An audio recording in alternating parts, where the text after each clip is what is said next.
Hi, welcome back guys. This is your friend, the MHA What If with another fanfiction. This is the move of What If Deku entered Bakugou's nightmare? All credits for this video go to their respective authors, so please support the real author. Check out the link in the description for more details. Please give this video a like and subscribe to the channel if you want more videos like this. Now let's get into the fanfic. Hi. Before I start the FIC, I figured I'd establish some ground rules/general info about this. Like any other fics I may post, you will find no smut in this one. Not even allusions to it, as the BGMI characters are teenagers. I'm not comfortable writing something like that, so please don't ask for it. None of these follow a plotline, so it's not like Katsuki's actually peeing himself 30 times. If for some reason I decide to create a two-parter, I will make it clear. Katsuki is a trans man in this FIC, as is Ijuru and Izuku. Those are my hikanons and I expect you to respect them.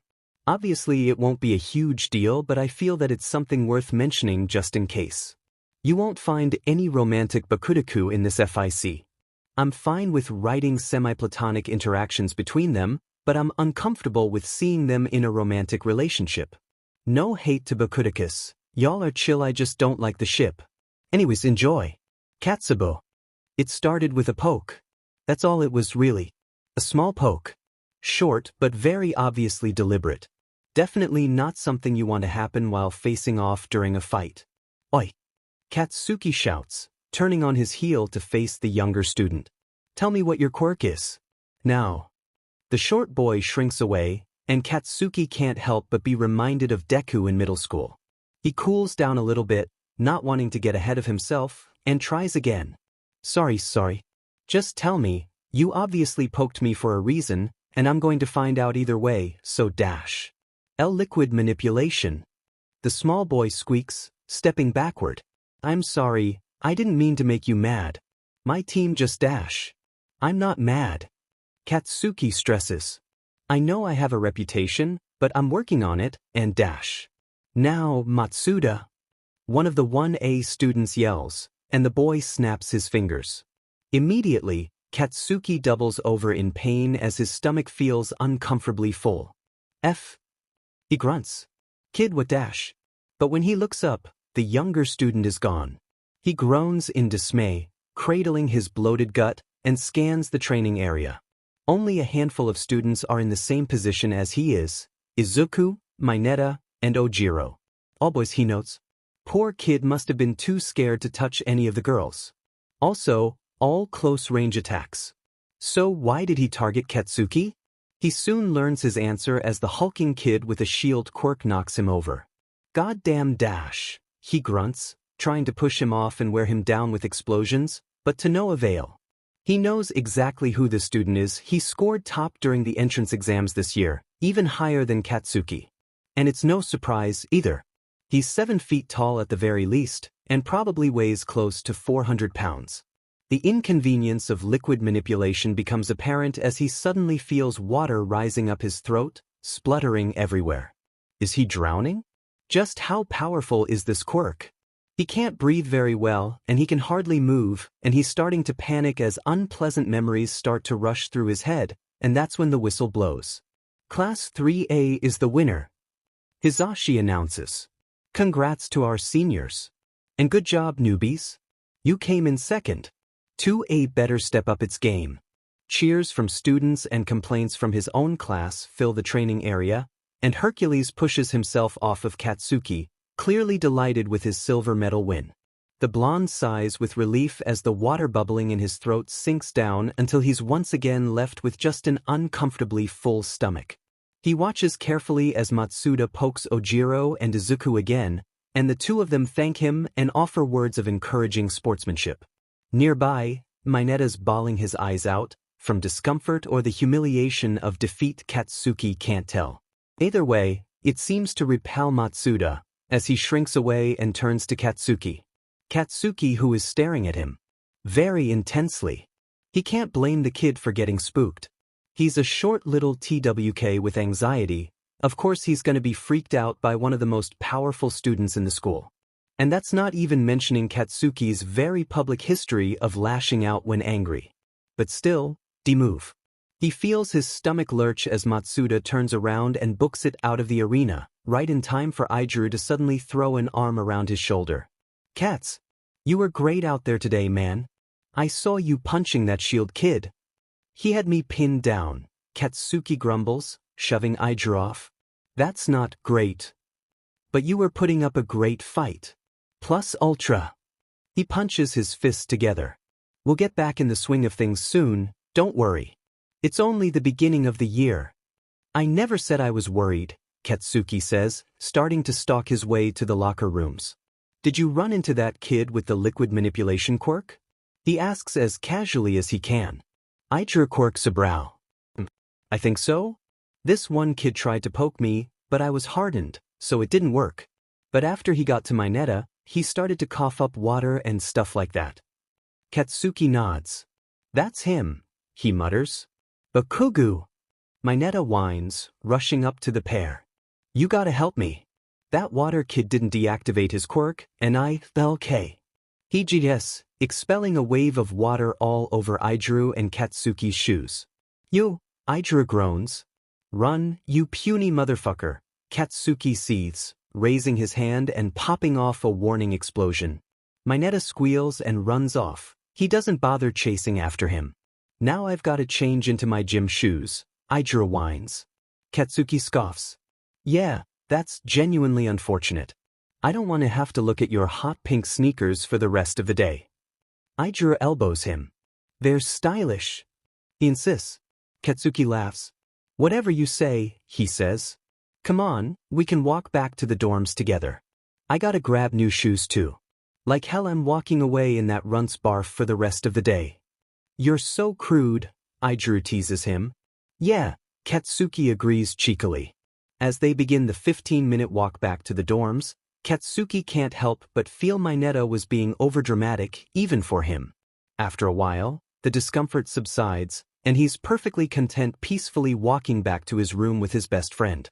It's a nice day out, and it's quiet without all the other students around.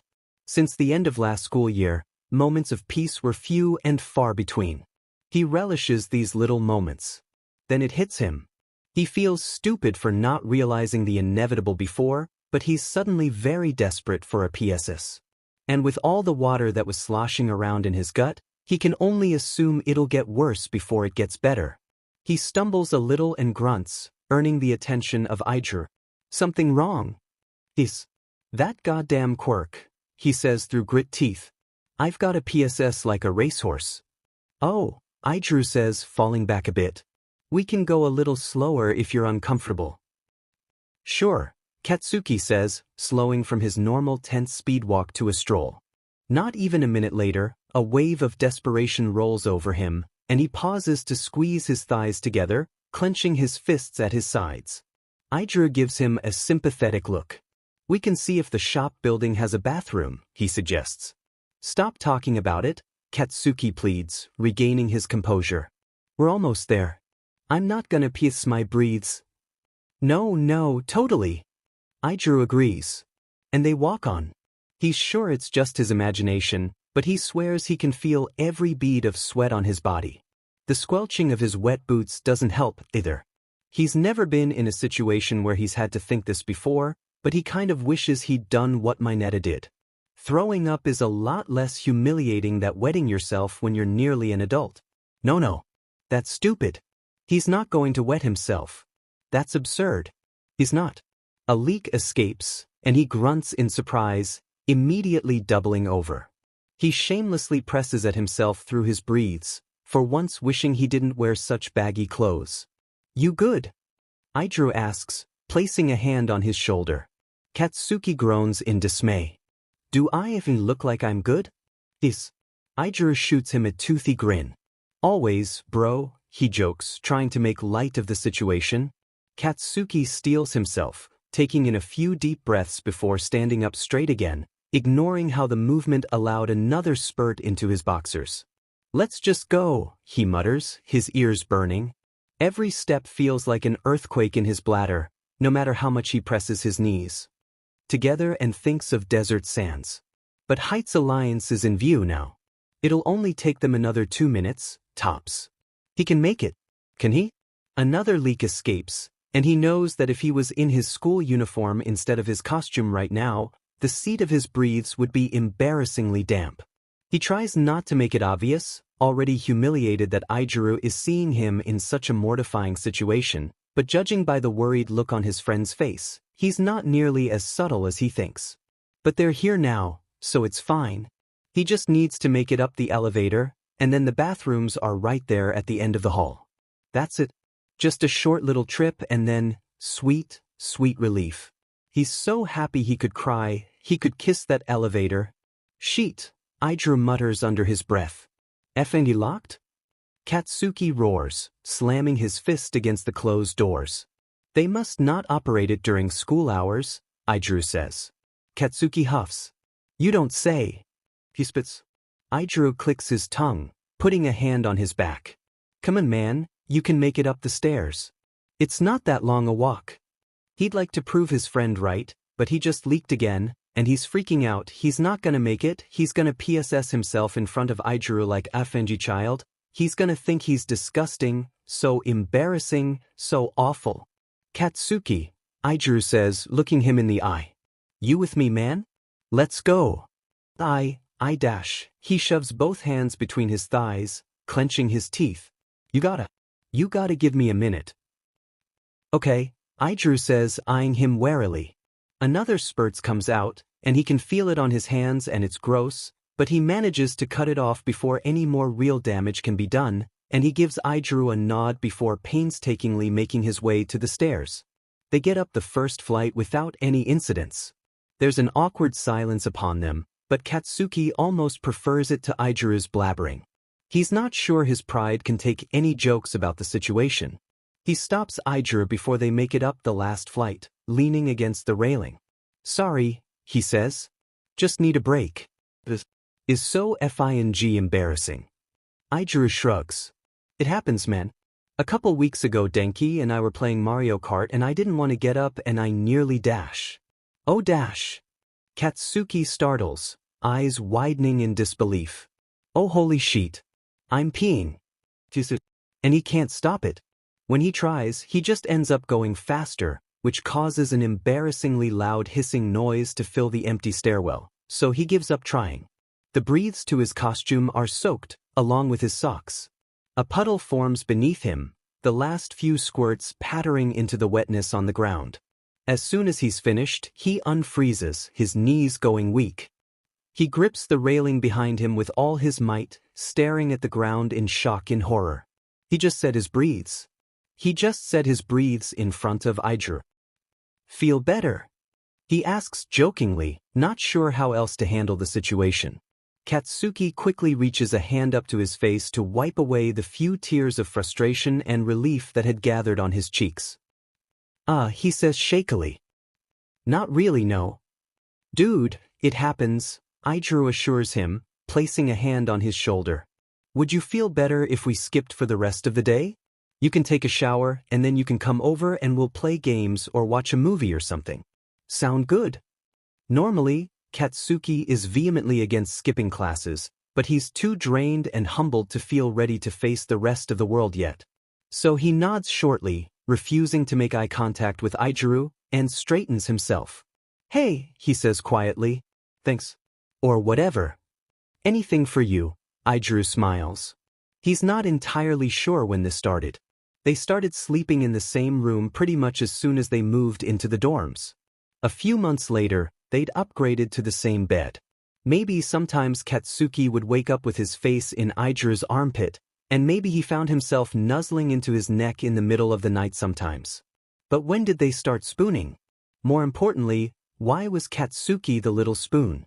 If he's being 100% honest, it's nice, but he feels so small and vulnerable like this. Like he's a baby being held. But it's nice. Aijuru's so strong and bulky, which is probably why he feels safe enough to drift off in such a compromising position.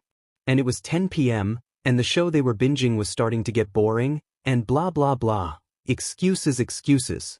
He really doesn't have a problem with it. Aijuru's his best friend. He craves affection from him. If anything, he should be welcoming this new development. And he is, in a way. He certainly wouldn't turn down the opportunity should it arise again. Having said that, it's morning now, and he has to take a PSS. Now that is a problem. He tries nudging Ijiro lightly, and when that doesn't work, he elbows him in the stomach. You cats, he mutters sleepily. Let me up, you big oaf, Katsuki complains. Ijiro's already snoring into his back. He squirms in his grip, trying to force the arms around his chest off of him. But like he mentioned before, Ijiro's strong. Katsuki not a weak guy by any means, but Ijiro keeps a steady diet of steak and eggs and could probably bench All Might himself. It doesn't work. He groans loudly in frustration and presses his thighs together, trying to put some pressure on his groin to prevent any leaks from escaping. Ei! He shouts loudly, kicking him with his heel. Ijiro mumbles something incoherent into his shoulder blade. Ei, god damn it, wake up. I have to take a piece. Shoo, Ijiro shushes him, annoyed. Seriously, cats. Jido sleep. I will if you let me get up and use the affaire toilet. He yells, pinching Ijiro's arm. The shorter boy hardens his skin in response, squeezing Katsuki tighter. He gasps, feeling his pajama breathes grow wet. Ijiro, let me go or I'm going to piss the bed. He follows this up by reaching around and jabbing Ijiro's side, something he knows the other boy hates. Ijiro jolts awake, freeing Katsuki of his muscular prison and allowing the boy to jump out of bed and race down the hallway to the bathrooms. He relieves himself loudly without even bothering to close the stall door, knowing it's too early for anyone else to be awake anyways. After he finishes up, he wipes his thighs down with damp paper towels, the cool sensation on his skin making him shiver. You make it okay? Ijiro asks sleepily when he re-enters the room. Katsuki's ears burn. Yep, he lies, crawling back into bed. Really? Ijiro questions, raising a brow. Ivy said so, didn't I? He asks, rolling over to face the wall. Ijiro hums. Must have just been dreaming then, he says. Katsuki grunts in agreement. You know, it's funny, he says, patting the space behind Katsuki. I must still be dreaming because there's a wet spot right here. Weird, huh? Katsuki feels his face heat up. Die. Thunderstorms. Never in a million years would he admit it, but Katsuki is terrified of them. The booming claps of thunder, the way they make everything darker, the random flashes of lightning that make you see things in the shadows. Now, it's odd, but despite being absolutely petrified of thunderstorms, normal rain actually soothes him. He was lulled off to sleep just minutes after he settled into bed, which is uncommon for him as of late. He's been having trouble sleeping since. Anyways, imagine his delight when he was woken up by a clap of thunder so intense that it shook the walls of Heights Alliance. He can't get back to sleep now. He's shaking, wrapping himself in a cocoon of blankets and watching some show on Netflix to try and distract himself, but every time he thinks he's safe to relax, a flash of lightning cuts through the darkness and snaps him right back into panic mode. Eventually, he works up the courage to sneak a hand out of his blanket burrito and flip his bedside lamp on to at least soften the blow. It's around 3 in the morning when he realizes his bladder is uncomfortably full. Like hell is he getting up and walking through the spooky hallway with weather like this. He presses his thighs together and tries as hard as he can to focus on his show. 30 minutes later, he's grinding his heel into his crotch, continuously rocking down on it and jumping every time he leaks into his underwear. He's not stupid, he knows he can't hold it all night, but he figured the longer he can put it off the better. If he manages to hold out for long enough, there might even be a little bit of dawn light to help him on his treacherous journey to the bathroom. 10 minutes later, that doesn't seem so possible. He ends up having to shove his hands down there on top of using his foot, little tears of desperation gathering in the corners of his eyes. He hates this, he hates feeling so weak and vulnerable. The great Katsuki Bakugou, curled up in his bed wearing piece-stained pajama breathes all because of a little storm? No, he decides. This ends now. Getting up proves to be more of a challenge than he anticipated, and if he squeaked when he felt a few drops of urine slide down his leg, that's nobody's business but his own. Using his phone as a flashlight, he cautiously ventures out into the hallway. About 2 steps out, he hears the floor creak behind him, and nope, nope, no piety, nope, nope, nope. Back into the bedroom he goes. It's pathetic, he knows.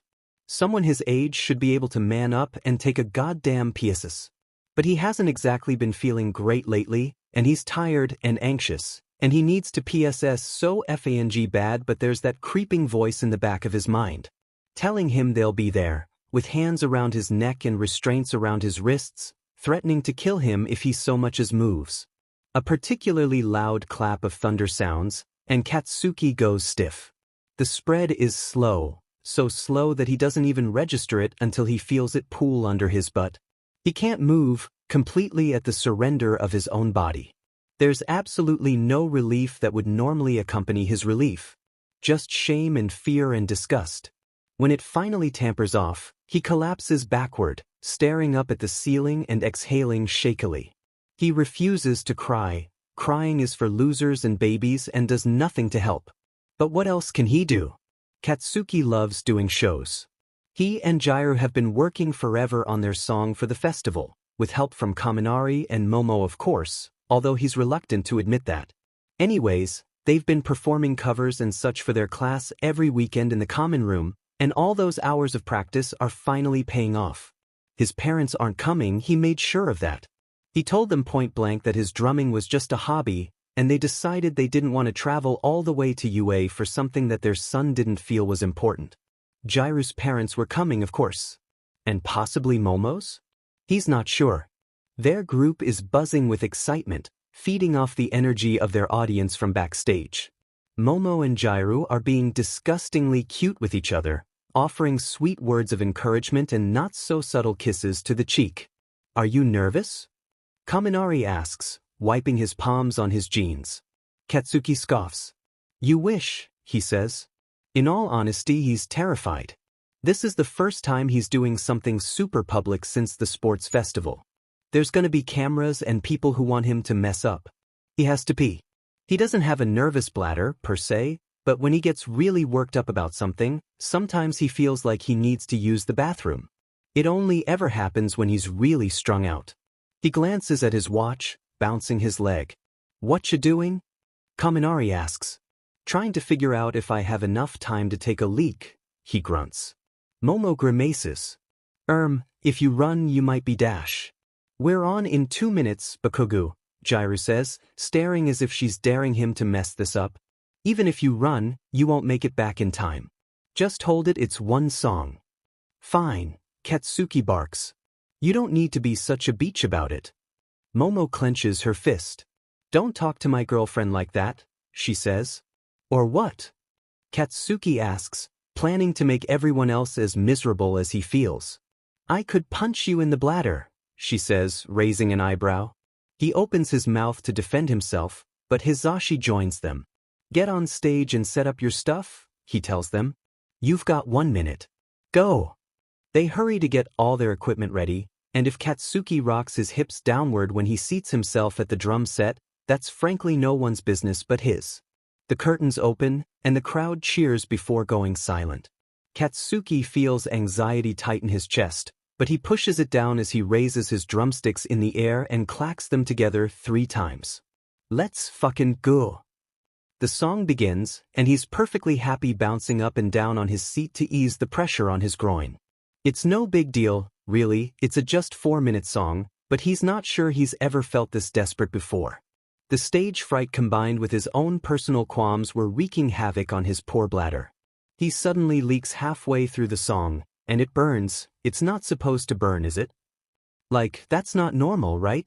He stumbles a bit in his rhythm, ignoring the weird look he receives from Kaminari and tries as hard as he can to just focus on drumming. Another spurt makes its way out, and he grinds down so hard his crotch goes numb. It's not supposed to hurt like that. Something's wrong, it's never hurt before and it's never been so hard for him to control himself. His solo is coming up, and he closes his eyes as he goes HM on the drum set, trying so hard not to think about the pain between his thighs or his distended stomach. He stands up at the end of the solo, crashing down hard on the cymbals before plopping down in his seat and, oh yep, that's it. It's not a lot or anything like that.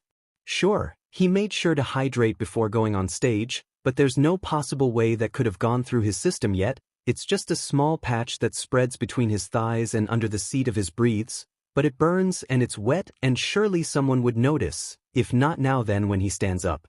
Kaminari is staring at him out of the corner of his eye, and it's then that he realizes how badly he's blushing. If anyone asks, he can say it was from the heat of the lights or something like that, but Kaminari's standing right behind him and has a full view of what just happened. God, please let the earth swallow him up so he can die in peace. As soon as song ends and the curtains close so they can remove their instruments, all three of his bandmates rush over to him. You good dude? Kaminari asks, squatting down next to him.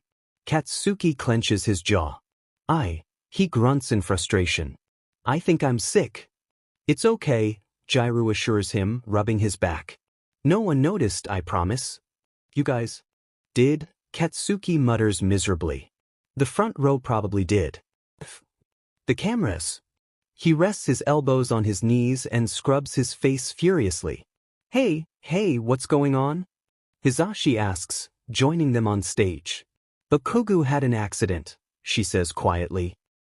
Alright, that's fine, he says. We just gotta get you guys off stage first, okay? And then I'll help you take care of the problem. They nod and carry their instruments off, Katsuki desperately trying to bend at the waist and hide his breathes behind the cart he's pushing his drum set with. Okay, Hisashi sighs, clapping Katsuki's shoulder. We can fix this, no big deal. I can talk to the camera crew and have them cut out any shots with close-ups of you. There's no paparazzi here, and we aren't live. Katsuki nods shortly, staring at his shoes. His whole body is burning with a humiliated flush. Are you hurt? He shakes his head. Does this happen a lot? Another shake. You said you might be sick, Kaminari mentions lightly. Hisashi raises his brows. You might have a bladder infection, he says. We'll take you down to Recovery Girl tomorrow, alright? In the meantime, I want you to go back to the dorms and get some rest. Drink lots of water, kid. Kaminari, would you mind going back with him? Sure thing, sensei. What about? Katsuki begins, nervously glancing at the drum set. God, the seat's all wet. It's painfully obvious what happened. Don't worry about that, Hisashi tells him. You got something you can tie around your waist? Kaminari pulls off the orange custom band shirt he insisted on wearing and hands it to Katsuki. He hesitantly accepts it and ties it around his waist. Thanks, he mumbles quietly. No prob. Kaminari chirps. Come, let's go back to the dorms now. It's all good. Feel better soon, Bakugou, Momo tells him. Yeah man, take care of yourself, Jiru insists. Katsuki frowns to himself. Your drums dash. I'm not mad, she says, shooting him a reassuring smile. Just go, dude. He really couldn't ask for better bandmates.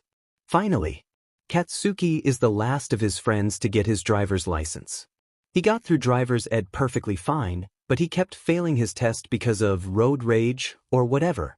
But he finally did it. He passed. He got his license. Ijuru insists on celebrating this event by taking him out to a fancy dinner, as long as he drives. Katsuki agrees wholeheartedly, he's not gonna turn down good food. Especially if he doesn't have to pay for it. Dinner is nice, if a little weird. Both boys feel underdressed and childish amongst the business's men and couples celebrating their 50th anniversaries. Katsuki's sweating like a snitch under the bright fluorescent lighting in his turtleneck. But after he downs a couple glasses of ice water and Ijuru breaks the air of awkwardness by cracking a few jokes, it's genuinely enjoyable. And the food is great.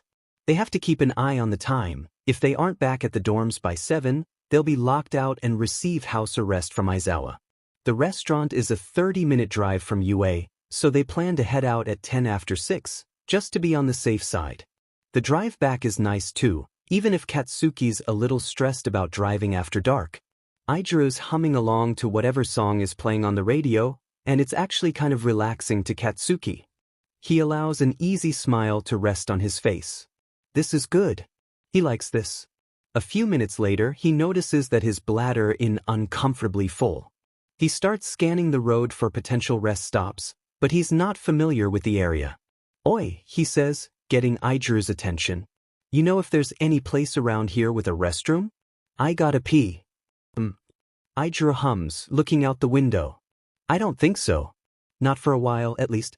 Can you hold it for a little bit longer? Obviously, Katsuki scoffs. I'm not a child. But he soon realizes it's awful hard to keep his mind off of his bladder when he's driving.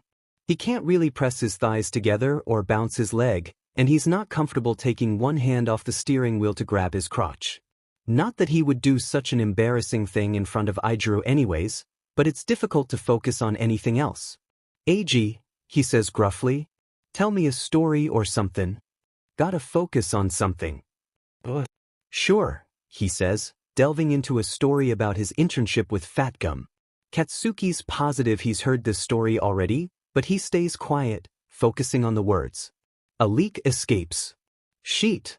He breathes, accidentally jolting and pressing down on the gas. Idra widens his eyes as the car jumps forward, causing another spurt to come out of Katsuki. You good, man? Yes. Just keep talking, Katsuki spits through clenched teeth. He nods, getting back into the story, although he's noticeably more quiet than before, and he keeps glancing at Katsuki out of the corner of his eye. The front of Katsuki's jeans are damp, and he curses the universe for letting him decide to wear his washed-out gray ones. Normally, he's all for black, but it just didn't match with the purple turtleneck he was wearing. In addition to the universe, he curses himself for guzzling all that water at dinner. For good measure. He's at his bursting point when he spots a McDonald's and screeches into the parking lot, completely disregarding any turn signals. Whoa! Idra laughs as Katsuki pulls into a parking spot. You sure you passed your test?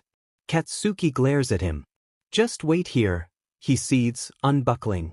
No, wait, I'm sorry, he exclaims, still chuckling. Hold up, I have to pee too. Katsuki groans in frustration, tapping his leg impatiently as Idru takes his sweet time exiting the car. He whistles as they walk into the restaurant, making a beeline for the restrooms. Katsuki's eye twitches. Would you stop that? He asks as he opens the door to the men's room. Don't be so pissy, Idru jokes, emphasizes the last word. Katsuki growls at him. There's 3 stalls in the men's room, 2 of which are out of order. Katsuki feels a wave of desperation wash over him, and another leak, much longer this time, hisses out of him, dampening his thighs. He groans. Okay, sheet, he exclaims, exasperated, although he's not sure with whom. Himself, most likely. He dashes into the stall, ignoring Idra's laughter, and locks it. Sheet, sheet, sheet, he exclaims, twisting his legs together as another spurt escapes. Arg. Eiji, you gotta hold the door closed for me. What? The lock's broken, you gotta dash. He exclaims as he leaks again. Just hold the diamond door closed. As soon as he sees Idra's hand on the top of the stall door, he gets to work undoing his belt and button, and by the time he's at the zipper he's losing it, it's starting to come out. He pulls his breathes down and sits down on the toilet, miming loudly in relief as it pulls under his bottom. What? He looks down and, to his shock and horror, realizes all too late he's still wearing his boxers. He tries to clench off his stream, but there's no use, he can't stop and his underwear are soaked already. His stream tampers down, and he stares at his lap in embarrassment as he shimmies his jeans down his ankles and pushes the soaked boxers down to his knees, wincing as the pressure squeezes a few drops of urine out to drip onto his breathes. He wipes himself, freezes, unsure of what to do next. Everything all right in there? God, that's right. Why yeah. Katsuki says, his voice embarrassingly high. Just, give me a minute. He kicks his jeans off the rest of the way, along with his shoes, and stands up to peel his wet boxers off. They fall against the tile with an embarrassing plop, and Katsuki winces. Hey, what's going on? Idru questions at the noise. I gotta pee, man, hurry up. You just gotta give me a minute. Katsuki repeats, picking up the dming evidence. He scans the stall and realizes with dismay that there's no garbage to throw his underwear in. The men's room has no purpose for that. Dude, I'm seriously about to wet my breathes, Idru whines, banging on the stall door. Katsuki mutters. Okay, give me 2 seconds, he says, resting the underwear on the back of the toilet and pulling his breathes and shoes back on. The cool, damp fabric feels awful against his bare skin. He opens the door. Finally. Thank Y dash. No, no, no. Katsuki stops him, waving his hands wildly. Listen, I didn't get my underwear off in time and Aijiro glances behind him to see the urine-soaked boxers sitting on the toilet. Oh, he says softly. Katsuki's face burns with embarrassment. Can you go order something so I can have a bag? He asks quietly. Aijiro nods. Yeah, sure man. He returns shortly with a Happy Meal box. You're FING kidding me, Katsuki says. What? I wanted the toy. Aijiro says. Plus, I figured it would be more durable than a paper bag. I'm pretty sure you don't want to get dash. Alright, I get it. Katsuki seethes, snatching the box from his hands and shoving the underwear in. He wipes down the toilet hastily and leaves so Aijiro can do his business. Back in the car, Katsuki feels absolutely mortified. Aijiro's perfectly understanding, of course. He tells him this story about Tamaki-senpai wetting himself during a mission, but Katsuki's not really listening. They make it back to the dorms at 7. You know what this means, Aizawa says gruffly. Katsuki clenches his jaw. Yep, he says. Aizawa glances at the Happy Meal box, an amused glint in his eyes. Just couldn't wait for McDonald's? He questions. Aijiro shrugs. I'm a hungry guy, he says. Ooh, McDonald's. Kaminari exclaims, rushing up to them. Is there any left? All out, Katsuki grumbles, throwing the box away. Aijiro chuckles to himself. Ah, detention. Katsuki swears that if dies and goes to hell, they're going to torture him by sitting in detention with Aizawa-sensei and Deku. Of all the students in his class, why did Aizawa have to catch him fighting with Deku?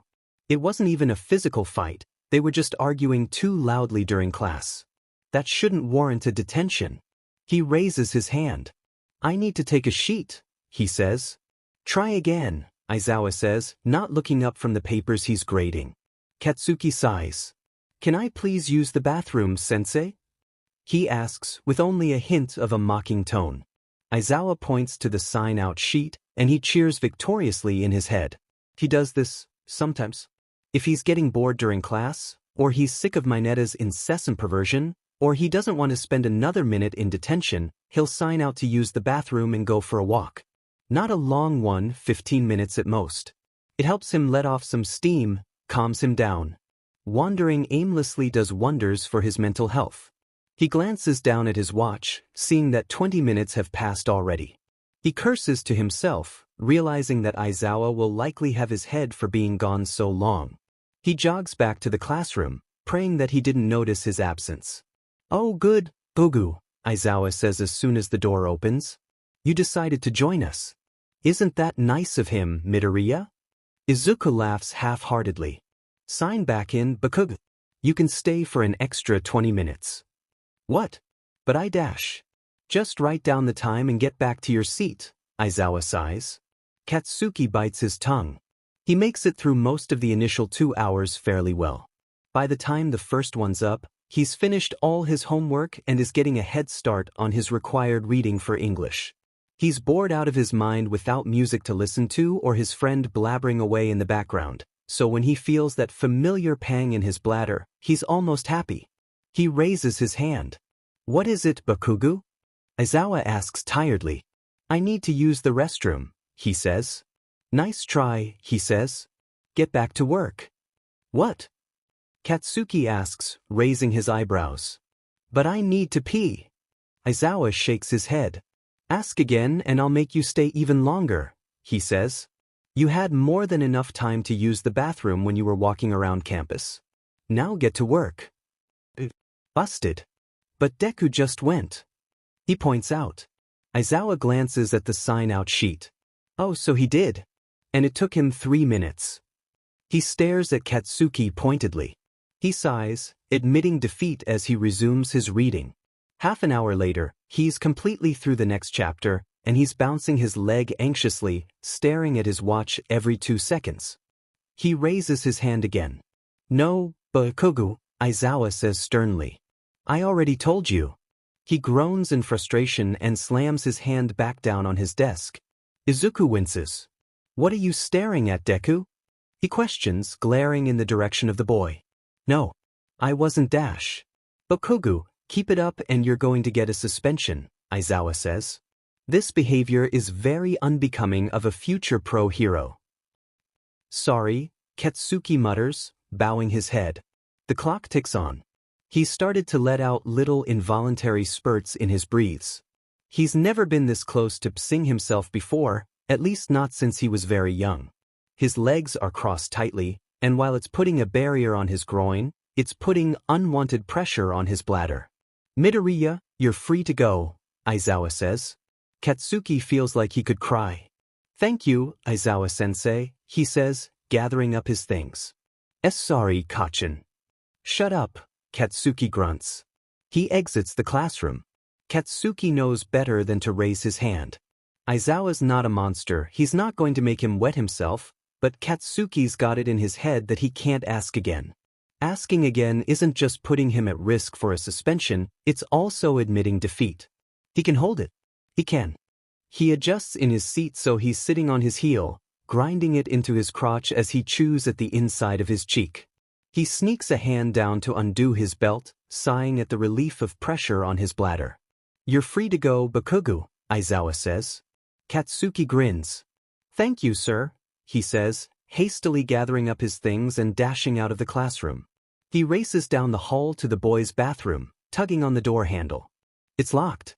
He bites back a whine, gripping himself through his breathes and bouncing on his toes. Kachin. What? Deku, Katsuki growls. What are you still doing here? Izuku blinks. I forgot to hand in an assignment to Aizawa-sensei, he explains, holding up a piece of paper. They lock them after school. Obviously, Katsuki mutters, squeezing his thighs together as tight as he can. Do you think you can make it to the dorms? He asks, rubbing the back of his neck nervously. Katsuki glares at him. Don't look down on me. I'm not. Izuku insists, waving his arms around wildly. I just want to help. I don't need your demon help. He roars, grimacing as another leak dribbles out of him. I'm gonna go hand this in. I'll be right back, Izuku says, running to Aizawa's classroom. Katsuki sighs, bracing himself against the locked bathroom door. His bladder is so full that it hurts. He's sure he can feel it throbbing in his stomach, swollen and bursting at the seams.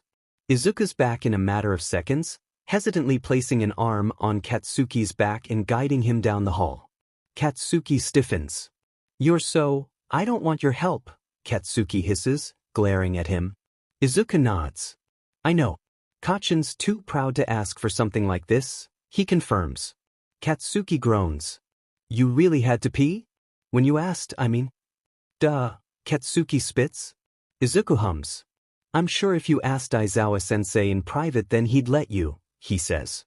He really cares about his students, especially you. Shut up, Katsuki pleads. He stops short in the hallway, gripping at his crotch desperately. Izuku politely looks away. If you don't make it, he begins. That's okay, you know. I won't tell anyone.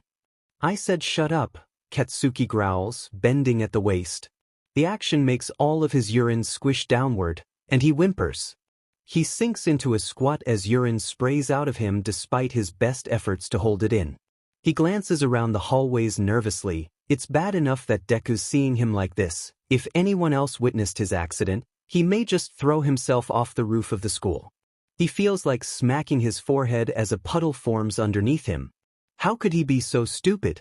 Who lets this happen? No, don't cry, Izuku says, crouching down next to him. Katsuki blinks. I'm not Dash. He cuts himself off when he realizes his wavering voice and the wetness on his cheeks. He wipes them away with the back of his hand. Dash. It's okay, Izuku whispers, rubbing circles into his back. It's okay, you're all right. It happens to everyone. It doesn't. He could have just stormed out of the classroom and taken a PSS before the bathrooms were locked. He's not sure what to do now. It's probably not standing up like a baby fawn on shaky legs, nearly slipping in his own puddle. It's definitely not running away from the mess, leaving Izuku alone and bewildered. He manages to make it all the way to his room before anyone notices the incriminating stain on his breathes. Hey, Bakugou, Idru says, stopping mid-sentence. Dude, it looks like you said your breathes. What did you do, spill water on them or something? Just kill him, please. Remedial classes are kind of great. He's getting way more practice than any of his friends. He's actually kind of bonding with Icy Hot of all people, and it feels good to redeem himself after such a crushing defeat. The only real problem he has is Shudo's unfairly short recovery time. Somehow, the dude went from taking hours to wake up after being knocked out to only needing a 5-minute shower after a military-grade workout. It really wouldn't even be a problem if it weren't for UA's incessant buddy system rule. They aren't allowed to take the train back to school alone, which means Katsuki's rushed out of the door far too early each class. Bakugou, Shudo says for the third time in the past 3 minutes. Let's go already, I'm getting impatient. Katsuki grunts. No sheet, he grumbles, pulling his boots on. Alright, I just gotta wash my face and take a piss, and then we can go.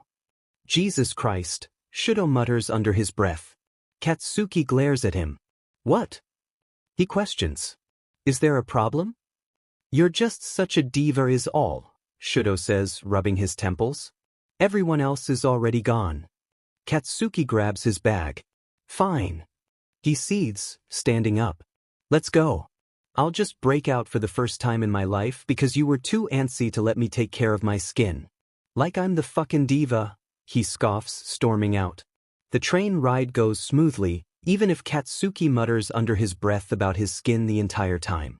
Shudo's really good at tuning people out, so he just closes his eyes and goes to his happy place until they reach their stop.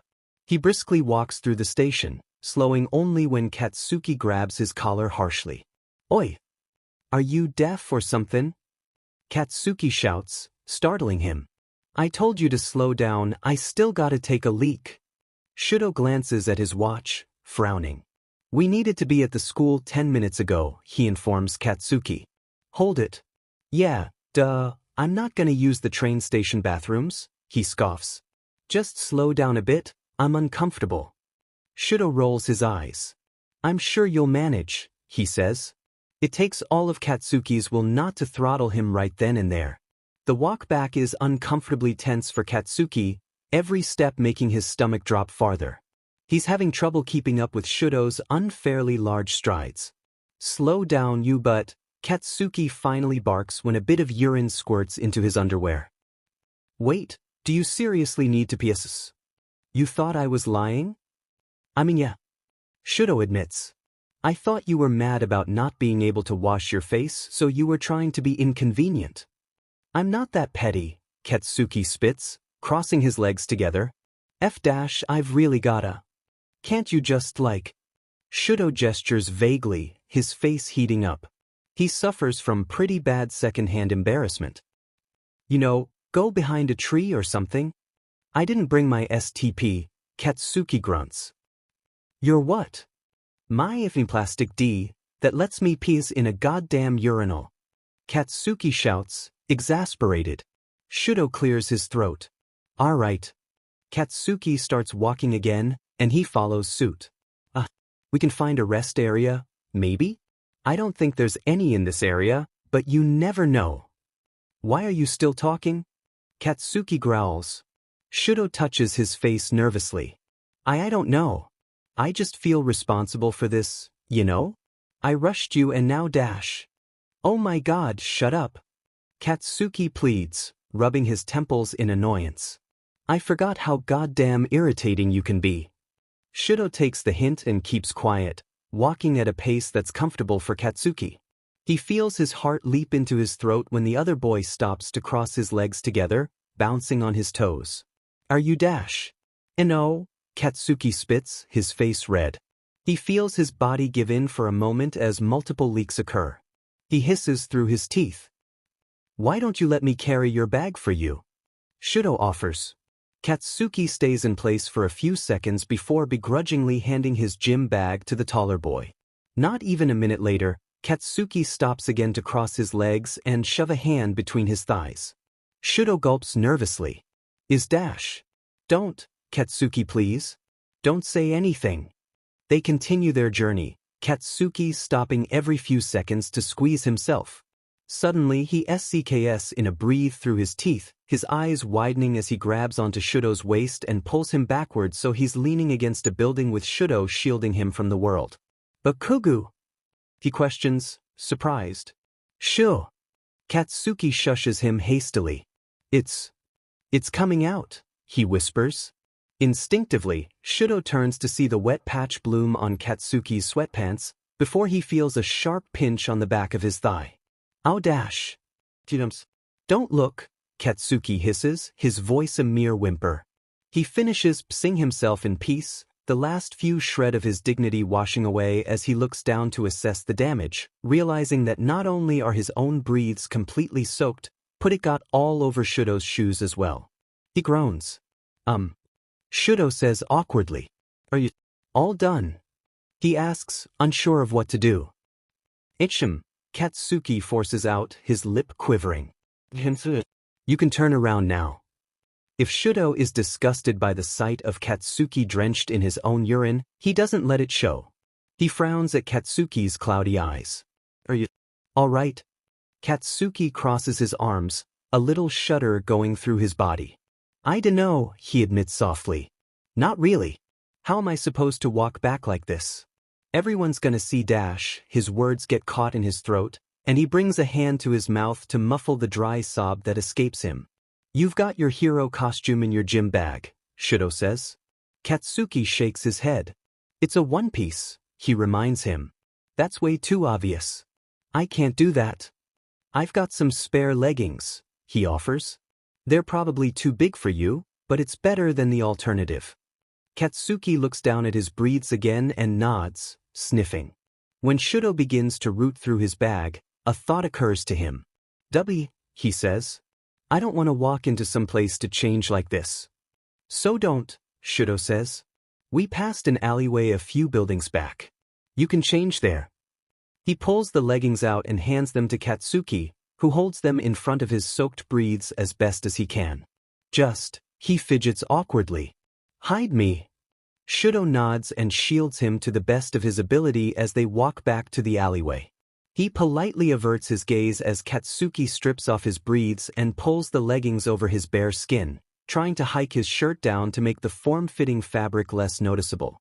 He leaves the soiled clothes bunched up on the ground, perfectly content to just leave them there.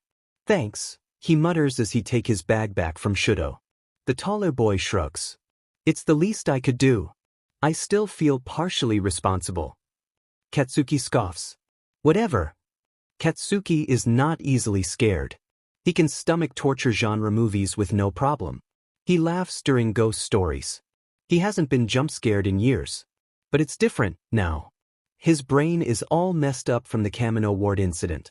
At first, when his friends suggest they check out Yue's haunted trail on Halloween, he doesn't think twice. He figured it would be a good opportunity to see Kaminari get scared shitless again. That never fails to amuse him. But that was then. Now that he's actually doing it, his stomach is in knots. The woods feel all too familiar to the ones he was kidnapped in not 6 months ago. They're not the same, he knows that, but that doesn't stop the anxiety so bad that his chest hurts.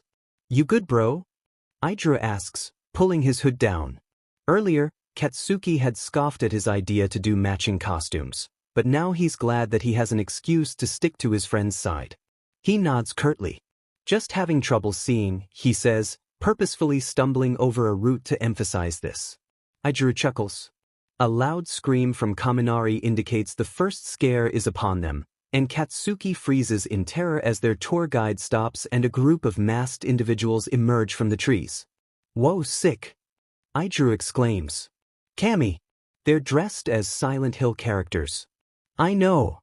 Kaminari wails. Were he not scared himself, Katsuki would cackle at that. The masked people don't do more than stare, but Katsuki knows that if that was enough to spook him, then he's in for a long night. A few minutes pass with not much activity, just a few crappy decorations that jump out when you walk by them. Nothing to make him fully freak, though he can't say he isn't happy with the fact that Idru's squished up next to him. The next scare that gets to him is a man on stilts, waiting in the tree line. He hears Idru gasp and feels him cling onto his arm, elbowing his gut in the process. And that's when he realizes he needs to pee. He stays still, screwing his eyes shut as the creepy figure walks across the path. Oh my gosh, Idru breathes, laughing nervously. Cats, he's right next to us.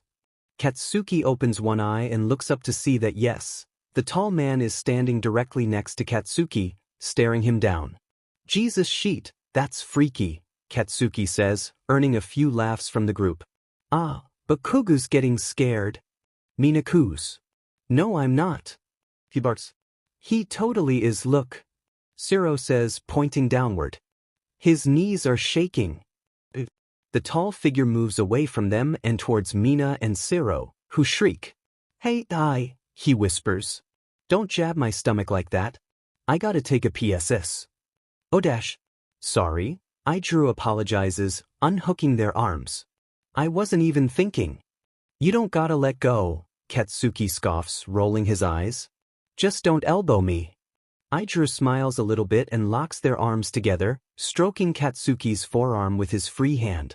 It feels good, the itchy fabric inside of his coat was irritating his arms, and the circular motions soothe his skin. A few minutes later, Katsuki is feeling considerably less soothed as every little thing starts to get to him. He's so focused on clenching his thighs together when he's stopped that cheap scares are actually starting to work their magic. A particularly loud motion detected one has him leaking in his breathes, although he clenches down and stops it before it becomes too noticeable. Let's just say he's glad his costume covers his back. Nice costume, a scratchy voice whispers in his ear, and he nearly jumps out of his skin. That sounds just like... He turns to the source of the voice, his face twisted in fear, until he realizes it's someone else wearing a werewolf outfit. Thanks, he mutters shortly, squirming in his spot. Oi, why are we stopped right now? Maybe there's someone up front? Idru offers, shrugging. It's so dark it's hard to tell. Katsuki squirms again. You good? I'm fine, he spits. When Idru is not looking, he subtly pats the front of his breathes to assess the damage. Nothing too bad, but once they get into a place with good lighting, he's definitely gonna have to cover his crotch with something. Out of nowhere, a chainsaw revs, and Katsuki suddenly highly regrets sticking to the back of the group. He looks behind him and sees a man in a hockey mask, holding a chainsaw and charging at them. He tenses. Come on, let's go. He exclaims, dragging Idru to the front as the group starts moving again. Idru laughs. You know it's not a real chainsaw, right? He can't actually hurt you. Katsuki glowers. You should be more freaked out by that. You slept in my room for a week after you watched that horror movie about chainsaws. Saw is a little more complicated than that, Idru defends himself, pouting. Shoo. Siro shushes them. This is the last scare. The one where they're allowed to touch you? I don't know about you too, but I'm not missing that. Katsuki swallows. He forgot about the waiver that they all had to sign. Despite being run by high school students, their haunted trail is infamous for being the scariest one in the area, simply because they're allowed to touch you during the final scare. It's why no one under the age of 16 is allowed in. He's not really sure what touching entails, but he's sure he's not going to enjoy it. I'm getting pretty spooked, Idru laughs, and Katsuki can feel him trembling. Don't be scared, he says gruffly. I'll kill anyone who tries to come near you. Is that so?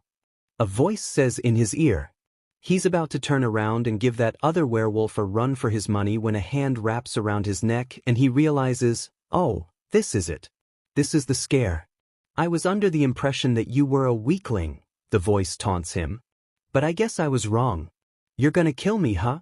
The hand around his throat isn't squeezing, just resting there, but that's somehow worse. He registers Idru saying something to him, but he can't hear it, it's too muffled. This is way too familiar to him. The woods. The hand. He convinces himself that he can smell charred skin and cigarette smoke, although it's all in his head. He doesn't realize that, though. He's back in those Dmed woods, being pulled through a portal. Suki! Idru yells, and he snaps back to reality. The hand flinches away from his neck. You! The voice groans, and he suddenly recognizes it as that blonde from Class B. I guess Class A really is just a bunch of whiny little piss babies, huh? Haha. What? Hey, it's alright man, Idru assures him, rubbing his back. Don't listen to him, you couldn't help it. No biggie.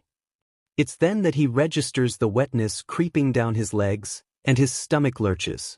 His jaw drops at the horrific realization of what he's doing, and he whimpers pathetically, bending down and resting his hands on his soaked knees. Kaminari snickers. Dude, no way that just happened. He says. Katsuki wants to die. This is the most mortifying thing that's ever happened to him. He really is just a whiny little piss baby. He stares at the ground in shock as his stream tampers off.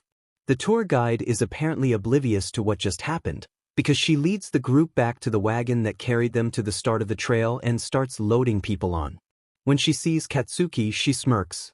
Don't worry, kid, she says, and oh god, that's midnight, isn't it?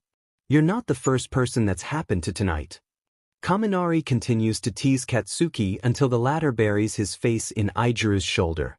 The redhead puts an arm around him protectively, glaring at Kaminari. Whoops, Kaminari says, backing off. It's okay, Idru whispers to him. You couldn't help it, you're okay? It's such a shame, the other werewolf says, placing a hand over his chest. That was a great costume. This is not something Katsuki would normally do. Nothing about fairs appeal to him. The animals are smelly, the rides are lame, and the food is so greasy they make his stomach twist. But Idru asked him to accompany him as his date. So how could he say no? Frankly, it's turning out to be a lot less romantic than he anticipated. When Idru asked him out, he failed to mention that the rest of their friends would be there, shrieking like imbeciles every time they locked their fingers together or shared a drink. After they visit every animal in the petting zoo, Mina starts complaining about being hungry. You should have brought something, Katsuki snaps at her. It's your own DMN fault. What? That's insane. When you're at a fair, you eat fair food. Right, Ciro? Yeah, Ciro agrees, rubbing his stomach. I need me some fries. Have fun clogging your arteries, Katsuki grumbles. Idru rubs his thumb on the back of his hand. Are you hungry? He asks sweetly. Katsuki shakes his head. Then why don't you just come sit while we eat? You can order one of those awful red slushy drinks. They're not awful, he argues. Fine. Whatever, let's just go. Bakugou, you're the best. Kaminari sobs, throwing his arms around his shoulders. I was literally about to die of starvation. Hands off, drama queen. Katsuki shouts, shrugging him off. He insists on paying for Idru's food, which means he blows most of his money on a hot dog and a slushie. For once, he's thankful for Mina's generous personality as she offers to pay for everyone's waters. Your lips are all red. It looks like you're wearing lipstick, Idru teases. Katsuki sticks his tongue out at him. Yeah, that's red too. Shut up, Katsuki smiles, turning to kiss Idru's temple sweetly. Kaminari sneezes. Sorry, I'm allergic to gay, he jokes. And my allergies are acting up right now. Did y'all see that? We've got a new power couple. Will you stop ruining this for me? Katsuki roars. Idru laughs. Oh man guys, look. Kiri kissed his mouth red. Katsuki's face heats with embarrassment. That's from my slushie. He shouts, unscrewing the huge bottle of water Mina bought each of them and gulps a good amount down. He swishes his last sip around in his mouth before spitting it on Kaminari. See? Now you're red. Mina, Ciro, and Idru howl with laughter at Kaminari's misfortune. He dives for the napkins, scrubbing his face vigorously. After they're all done eating, they hit up the games. Katsuki drags Idru over to a shooting game that he absolutely dominates, winning him a Crimson Riot poster. Of course, Idru one-ups him by practically crushing the strength test and winning him a teddy bear almost the size of him. By the time they're done with the games, all the liquid that Katsuki's consumed throughout the evening starts to get to him, and he realizes that he's going to need to find a restroom very soon. So, when they regroup to start checking out the rides, he hands Aijuru his bear. "I gotta pee," he says simply, shrugging. "Oi, Pinky, you know where the bathrooms are?" "Why'd you ask me?" Mina questions. "Dunno, maybe because you have the bladder of a goddamn puppy?" She rolls her eyes. "They don't have actual bathrooms, dude. There's a line of porta-potties out front if you want to brave those." He makes a face. "I'd genuinely rather pee this myself," he says. Aijuru laughs, handing him back the bear. Oh my god, did Kiri win that for you?" Mina asks, fanning her face. "I'm literally about to cry right now. Sir, why don't you do stuff like that for me? I won you that weird raccoon plush thingy you wanted." He defends himself. She pouts. "That's not nearly as cool as Mega Bear," she says. Kaminari laughs, clapping Siro's back. "Better luck next time, dude." They go on a few rides, and while the others seem to be fairly content, Katsuki just feels childish. Also, every little bump jostles his bladder, and it's not a pleasant feeling. Bumper carts?" Kaminari gasps. "Guys, we gotta try these. This is, like, the reason people come to fairs." "No, that's the Ferris wheel," Aijuru argues. "Dude, you're only saying that because you've got a date tonight.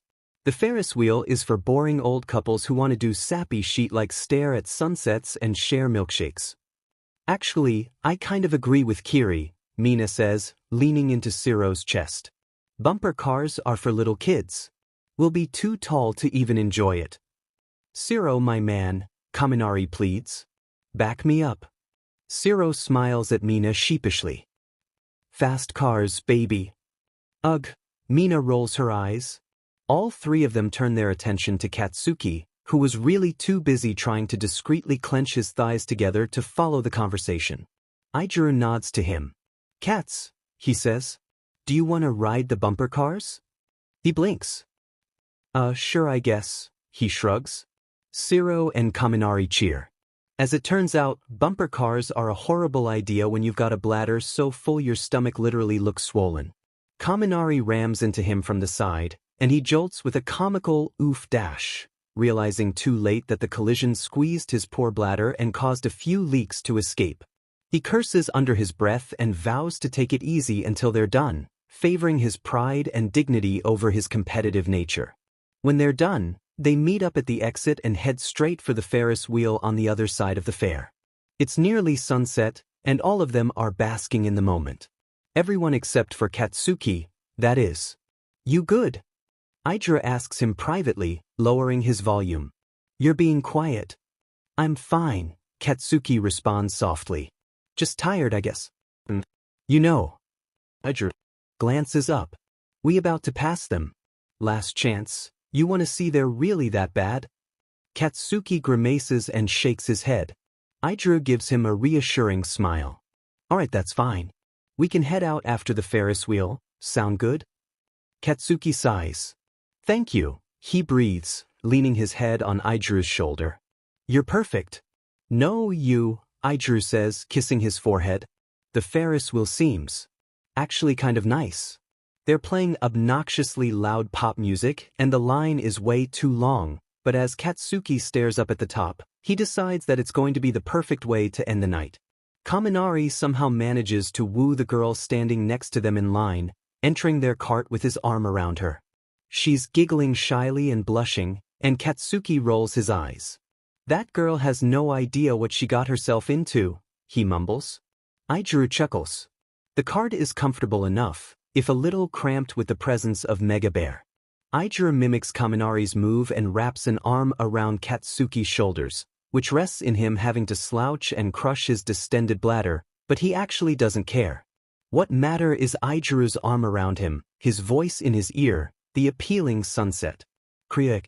A whooshing sound emits from the wheel as it halts to a stop, the pair 2 stops away from the top. He hears Mina squeal in the cart under them as the music stops and the radio crackles to life. "We're experiencing some technical difficulties. We're calling our repair crew in right now.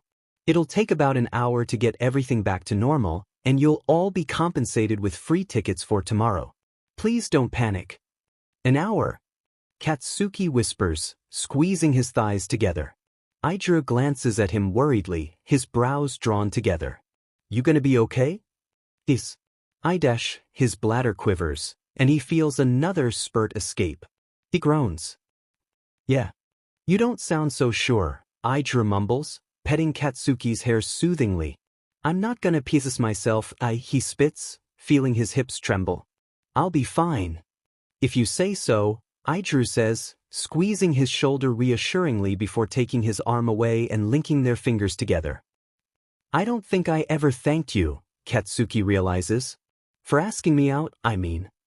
You don't thank someone for that, Aijiro laughs. Katsuki rolls his eyes. Well, I mean, like you. So much, man. You gotta know that, right? Aijiro nods. And this is, like, special to me. That you asked me out. So thank you. Have you ever kissed someone before? Aijiro asks as casually as he can. Katsuki raises a brow at him. Like actually kissed. Not just smooched. I haven't, for the record. No, Katsuki admits. You're the only person I've ever done anything with. Aijiro-ku's? Do you want to kiss right now? Yes. Katsuki furrows his brow. I just figured it would take your mind off of. You know, he says, gesturing to his crossed legs. So if you want to dash. Katsuki turns Aijiro's face towards his with his free hand and mashes their lips together. It's awkward, and it's sloppy, and Aijiro can't stop giggling, but they eventually get a rhythm going, slotting their lips together in time with each other. Katsuki breaks away suddenly, gasping a little. Aijiro gives him a dopey grin. Hard to breath. He asks cheekily. Shut up, Katsuki snaps, squeezing his eyes shut. Aijiro's face falls when he draws his hands away and shoves them in between his legs, fidgeting awkwardly. They should be done soon, right? Yes. Hey guys. Anyone keeping time? It's been 15 minutes. Mina shouts back. Katsuki whines, bouncing up and down. Be honest, Aijiro whispers. Are you gonna make it? Katsuki bites his lip. I can, he insists. Aijiro pps his head. I dunno, he admits quietly. I'm not gonna be grossed out if you have an accident, Aijiro says softly. I get it.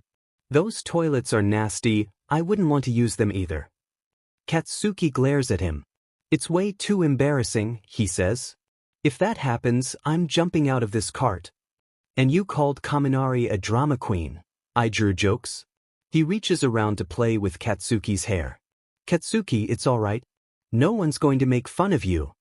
I can't believe you're trying to convince me to pieces my breathes right now, Katsuki says, shaking his head. This is such a weird first date. Aijiro's eyes shine. You want to go on more? Yes. Obviously, Katsuki scoffs. But my point still stands.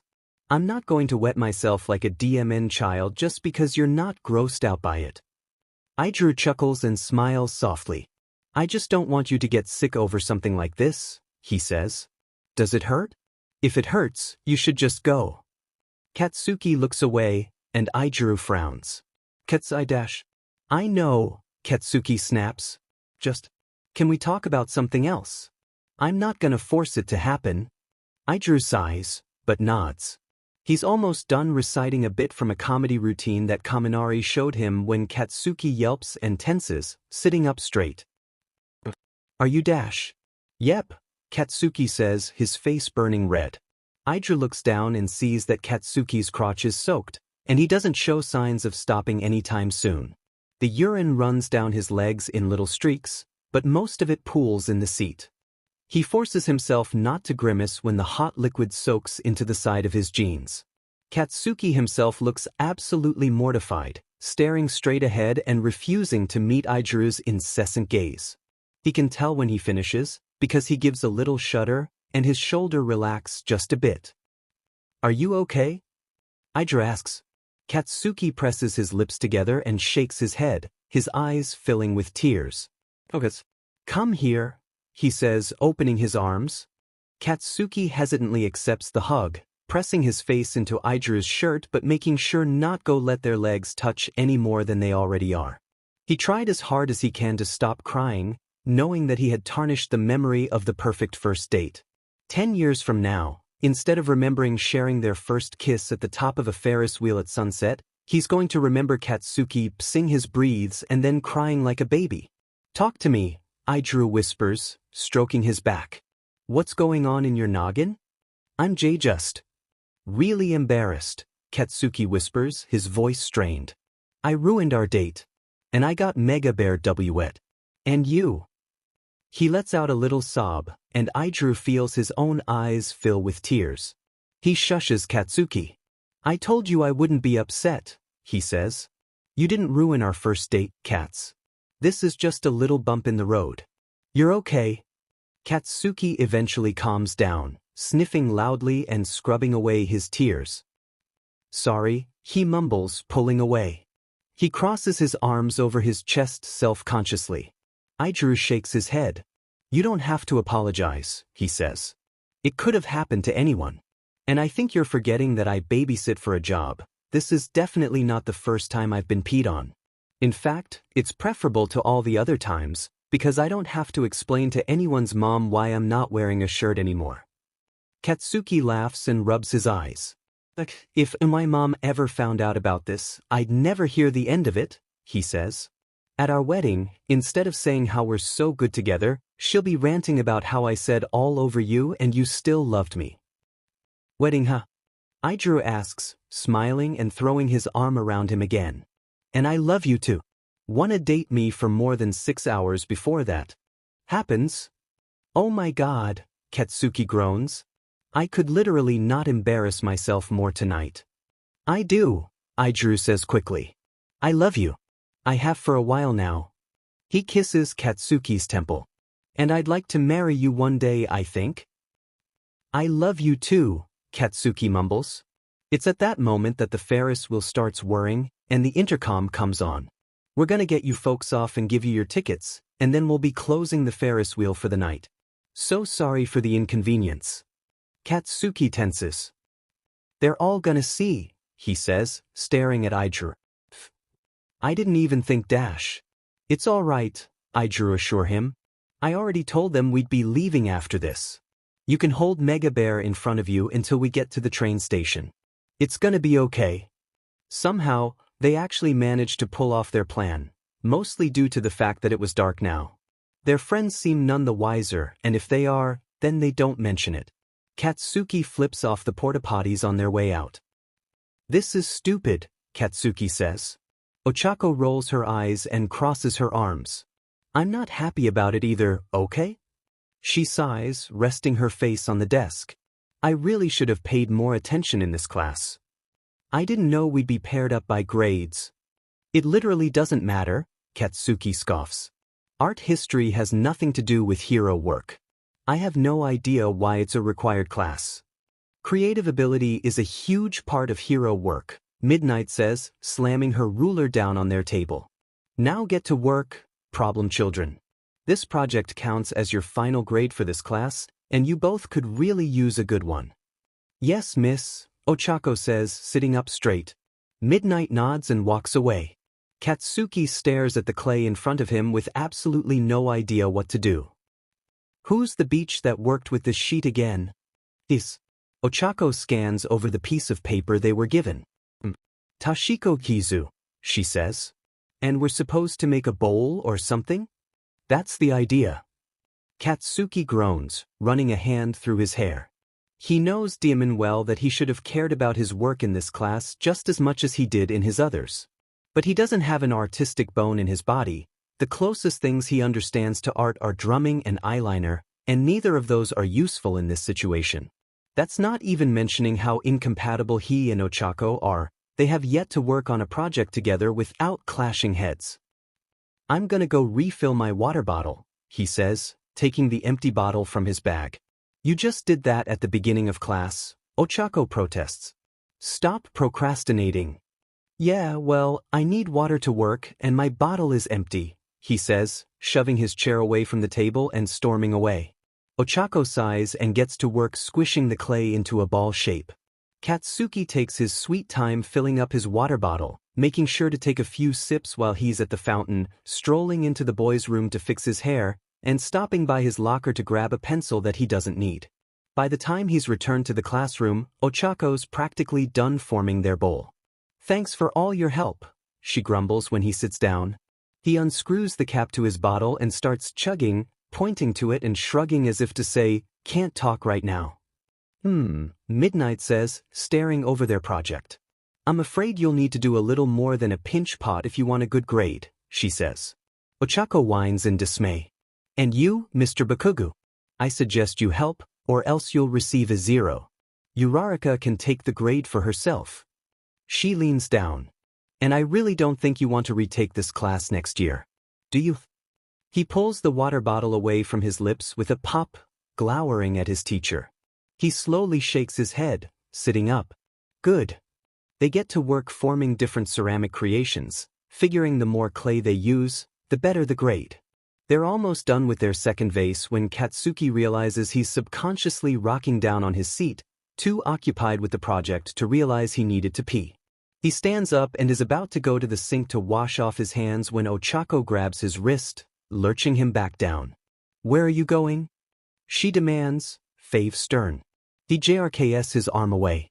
"I gotta use the bathroom," he says, feeling a tad bit embarrassed about admitting his need in front of a girl. Her eyes widen.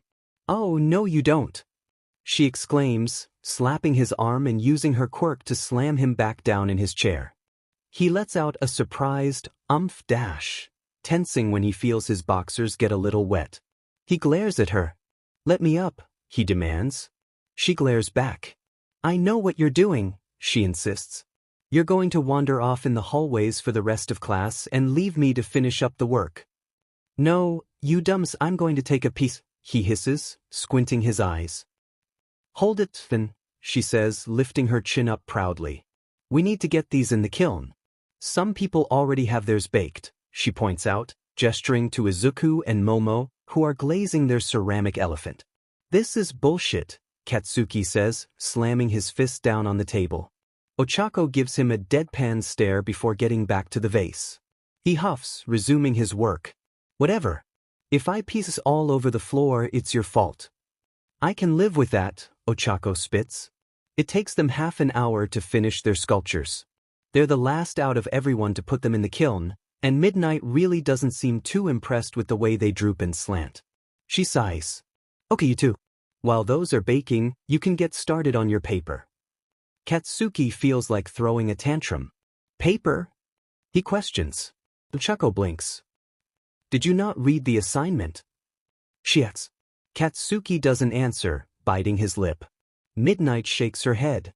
"Tisk tisk," she says. "Come on, wash your hands and get to it." After they clean themselves up, Katsuki tries to sneak away, but Ochako's right on his back, grabbing him by the sleeve of his shirt. "No, Bakugou," she says. He rolls his eyes. "I just want to take a piece, lady," he groans. "Stop that," she says, wrinkling her nose. "Come on, you know I suck at writing essays. This is like your 40, isn't it?"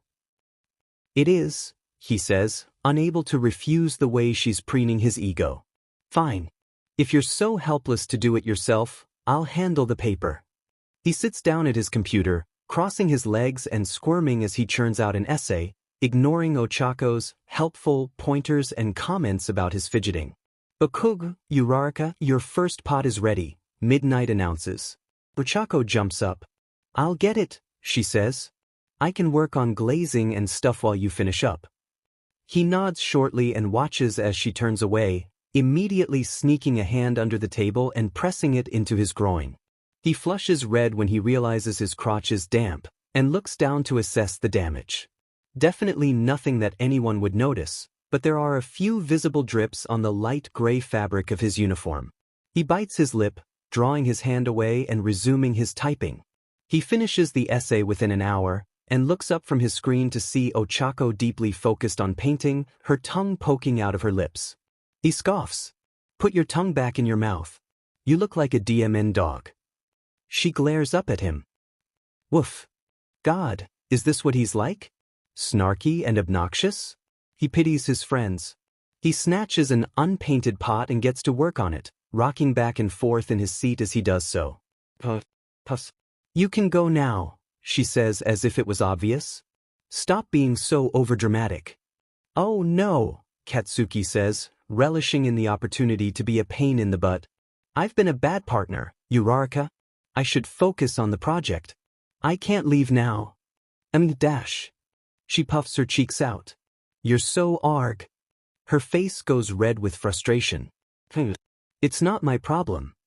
He make a big deal out of crossing his legs even though he does genuinely need the pressure, accidentally swiping his boot across her white socks and dirtying them in the process. Her eyes widen. Oops. You are such an a-hole, Bakugou. She shouts. The classroom quiets down, and suddenly all eyes are on them. You too. Midnight barks. Since you can't seem to work together, I'm deducting 5 points from your project grade. What? Katsuki exclaims. But I didn't do anything. Midnight shakes her head. I'm sure that response wasn't unwarranted, she says coolly. He groans. Just for the record, there's 30 minutes left of class. For those of you who aren't finished, I suggest you get to work. 10 minutes pass, and he is sincerely regretting his own stubbornness. He's leaking constantly into his breathes, and he knows that it's visible, that his dilemma would be obvious to anyone who looked below his waist. But the worst part is that the leaks are only making it harder for him to contain the contents of his bladder, every little spurt slowly cracking away at his control. Okay, Ochako says, throwing her paintbrush down. Once you finish that, we'll be done. Katsuki grunts in agreement. He manages to finish the vase, despite his violently shaking hands, with only 2 minutes to spare. Ochako rushes their deformed creations over to their designated display area while Katsuki prints off their essay. Time's up, Midnight announces. Ochako rushes to the printer and shoves it into Midnight's turn-in tray on her way back. You're all dismissed. All grades will be up by Wednesday night. Have a good weekend. Katsuki curses under his breath when he looks down at his lap. The insides of his thighs are completely soaked, and he knows for a fact that the seat of his breathes is even worse. He can't even tie the uniform jacket around his waist because he's been sitting on it this entire time. He crosses his arms on the table and lays his head on top of them and waits. Bakugou, Ochako says, poking his shoulder. Come on, get up. We're dismissed. I can't, he says, his voice muffled by his sleeves. You gotta leave first. What? Why? Because you're the last person in the room, he spits, lifting his head up. Now go. No, she says stubbornly, putting her hands on her hips. I want to know what's going on.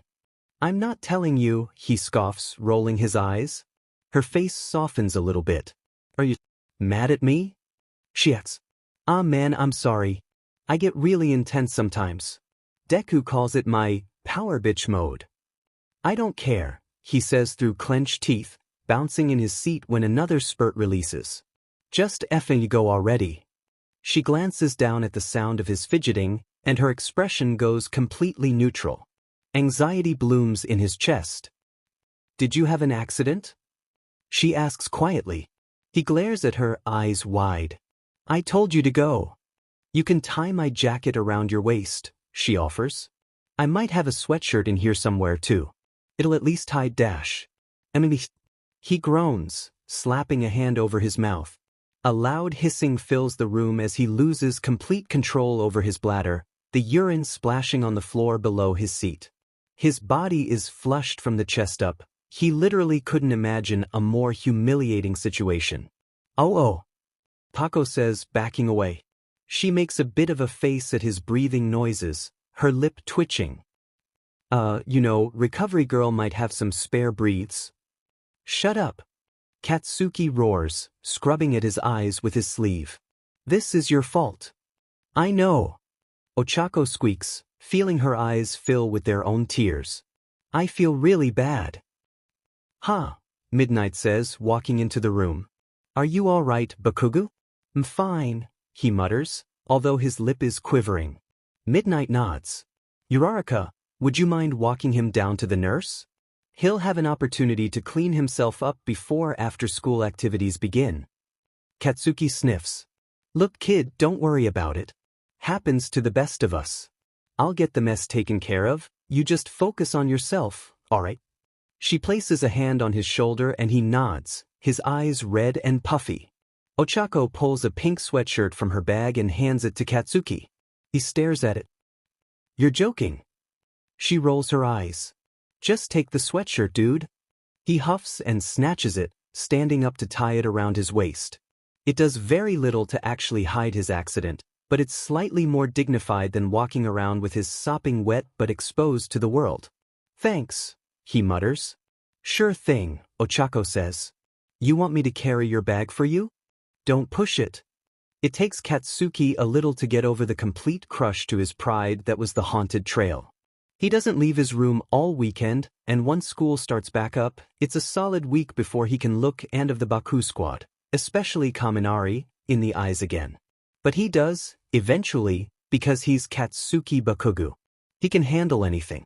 Of course, that doesn't mean he doesn't take extra precautions nowadays.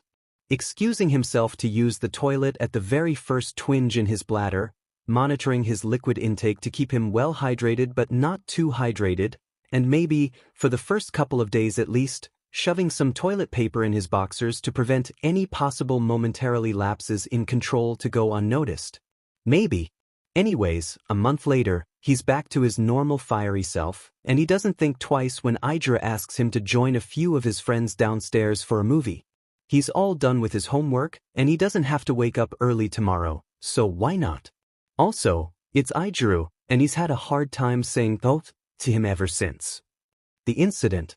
Sitting on the floor are Mina and Kaminari, accompanied by Tokoyami and Shoji snuggled up on the sofa, and Jairu curled into a ball on the armchair. Katsuki raises a brow when he sees her alone.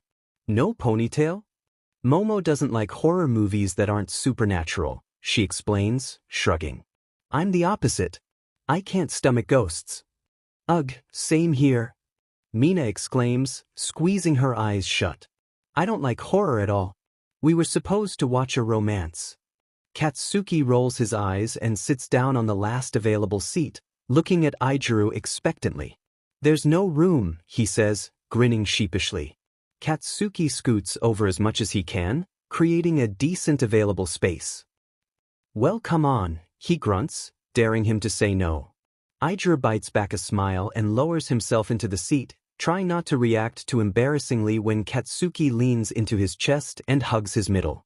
Once everyone is adjusted properly, Mina lays on top of Kaminari obnoxiously, and Idru throws his legs over Katsuki's lap. The movie begins.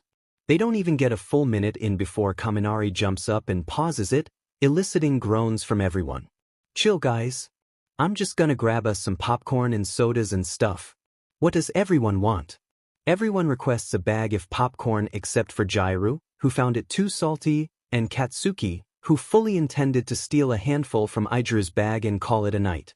He demands 2 sodas, partially because he's feeling a little thirsty, but mostly because he wants to shake one up and accidentally spray it on Mina and Kaminari, both sitting right below them. After everyone has their refreshments, the movie starts up again, and they all become fully immersed in the early stages of the plot. It becomes pretty clear early on that the movie is about a kidnapping, and Katsuki feels Call's anxiety spike in his chest, but he ignores it, angrily downing the first of his sodas and belching loudly when he's done. You, Mina whines at the same time Tokoyami mutters, rude, and he smiles triumphantly. Idru laughs at his sick display of pleasure, and they get back to the movie with no problems at all. About halfway through, there's a scene where the main female character escapes her captor and is running through the woods in the dark with no way of knowing where he's hiding. Katsuki grits his teeth and reaches for his other soda, only to realize he'd already drank all of it earlier. Idru squeezes his shoulder. You good? Yes. Katsuki nods. Fine. It's just the FNG, he exhales shakily. The woods is all. I'm fine. We don't have to keep watching if you don't want to, Idru says. Somehow, that makes Katsuki feel infinitely safer, and the tight feeling in his abdomen melts away. He nuzzles closer into Ijuru's chest and shakes his head. I'm good. The movie progresses, and eventually, Katsuki feels fine again. In fact, the next time he starts fidgeting, it isn't related to the movie at all. It's because he has to pee. He hasn't actually run into a problem where he has to use the bathroom since Halloween. He's been so careful about relieving himself every time it's possible that he's not even sure his bladder's actually been full since then. He squirms a little bit more under the pressure of Ijuru's legs, but decides that it's just too inconvenient to get up. He wouldn't want to miss anything in the movie, and everyone would know that he couldn't hold his bladder, which could prompt some unwanted taunting from Kaminari, and he'd have to make Ijuru get up, and what if he didn't want to sit like this after? Holding Ijuru close and being held by him in return may be the only thing keeping him from going berserk. He can't risk it. So he waits. He waits past the point where he feels his abdomen swell up. He waits when the first little leak makes its way out, prompting him to squeeze his thighs together as much as he can. He waits when the second comes. And the third. Stop wiggling so much, Ijuru tells him quietly. Your bony knees are digging into my butt. It hurts. Katsuki stiffens. Shut the hell up, he says, squeezing Ijuru tighter. Watch the movie, you heathen. His gaze travels back to the screen, and his heart skips a beat when he sees what's on it. The woman is tied to a chair with her arms restrained, duct tape over her mouth and a gun to her head. He whimpers. Ijuru shifts in his lap, confused as he feels the seat of his pajama breathes get wet. Then he freezes and glances down at Katsuki, whose eyes are squeezed shut, and registers how badly his friend is trembling. He swallows. Hey, he whispers softly. Did it happen again? Katsuki doesn't respond. He pokes his shoulder, and Katsuki shudders before Ijuru feels his breathes dampen a little bit more. Come on, he says softly. We don't have to watch this anymore. We'll get you to the bathroom and then dash. No, Katsuki says sternly when Ijuru starts to get up. He holds him so tight that Ijuru thinks he might be cutting off some of his oxygen, but he shushes him all the same. I'm not leaving you, he assures him. I just want to help. I'm not saying you need it, but I want to. Will you let me help? Will you two quiet down? Kaminari barks, and Katsuki whimpers lowly again, although he manages to clench down before any more leaks escape. He bites his lip. They'll laugh again, Katsuki whispers. Ijuru grits his teeth in anger. I won't let them, he promises. Katsuki hesitates, but nods shortly, releasing Ijuru and sitting up. As Ijuru maneuvers himself out of Katsuki's lap, he's positive he hears a quick hissing sound before Katsuki shoves his hands between his thighs indiscreetly, but he doesn't mention it. Mina glances at him as he stands up, raising an eyebrow at him. Where you going? She asks. He stretches and yawns exaggeratedly. Katz and I are getting pretty tired, so we're gonna hit the sack, he says. Good night. Oh, Mina says. Good night, guys. Numerous farewells arise from the group, and Ijuru almost thinks they got away with it. Almost. Are you gonna stand up, Bakugou? Mina asks. Kaminari's head turns to see what the commotion was about. Yes, Katsuki hisses. Mina blinks at him. So, why aren't you? I need a minute, he spits through his teeth, clenching his thighs together. His legs are probably asleep, Ijuru says quickly. I was on top of him. Oh, Kaminari exclaims, jumping up. There's a pressure point for that, isn't there? Ooh, I'm not sure dash. No, there is. He chirps, turning to Katsuki. It's right behind he glances down. Oh. Katsuki bites his lip. F off, he grunts defensively, twisting his legs together. Kaminari raises his hands. Hey man, it's whatever, he says. What? Mina asks, pausing the movie. Bakugou dash. Shut up, Katsuki barks, glaring at Kaminari. No offense, dude, but it's kind of hard to be scared of you when you dash. Denki, Ijuru says sternly. Kaminari jumps. What's wrong? Mina pauses the movie and stands up. Is he hurt? Don't dash, Ijuru tries to stop her, but she flicks the light on and rushes to Katsuki's side. Her eyes go wide in realization. Oh, she says quietly. Is everything alright? Shoji asks. Everything's fine, Aijuru says, his voice cracking. I think we should just leave Bakugou alone, everyone. Katsuki's ears are roaring with white noise and anxiety. He drops his chin to his chest and lets his eyes fall shut as he feels the lower half of his body go numb, knowing that the inevitable was moments away from happening. He's pretty sure that he's going to hurt himself if he holds it any longer, so he just stops. A soft hissing noise fills the room as the liquid gathers in his lap, soaking into the seat beneath him. He feels dizzy with humiliation, like he genuinely might faint. This was never supposed to happen again. Least of all in front of everyone. It's 10 times worse than last time, because he can't even blame it on fear now. He just couldn't hold his bladder. Like a baby. Jiru starts, shifting in her seat awkwardly. I'll go grab some towels. I'll get the fabric cleaner, Tokoyami says, jumping up. Shoji follows after him. I'll make you a cup of chamomile tea, he says softly, brushing Katsuki's shoulder as he walks by. Try to breathe. He didn't realize he was holding his breath. He exhales, breathing wildly as the last few drops spurt out of him enthusiastically. There you go, Aijuru says low and sweet. He crouches down and starts rubbing Katsuki's back. You got it. It's all good. God, Katsuki groans, resting his face in his hands. Sheet. Sheet. Don't be embarrassed. Mina rushes to say. You remember last year when I peed myself in Aizawa-sensei's class? He doesn't remember, not really. And it doesn't help to ease the lump in his throat or the knot in his stomach. He nods anyways. See? No one's making fun of you, Aijuru whispers to him, quiet enough so no one else hears. Katsuki shrugs, his lip trembling. Look man, I'm sorry. About last time, Kaminari starts. That was super uncool of me. I didn't mean to, give you a complex or whatever, you know? Whatever, Katsuki scoffs, his voice watery. He feels tears slip down his cheeks. Kaminari bites his lip, but perks up when he sees Jiru re-enter the room, arms full of towels. Hey dude, I embarrass myself all the time.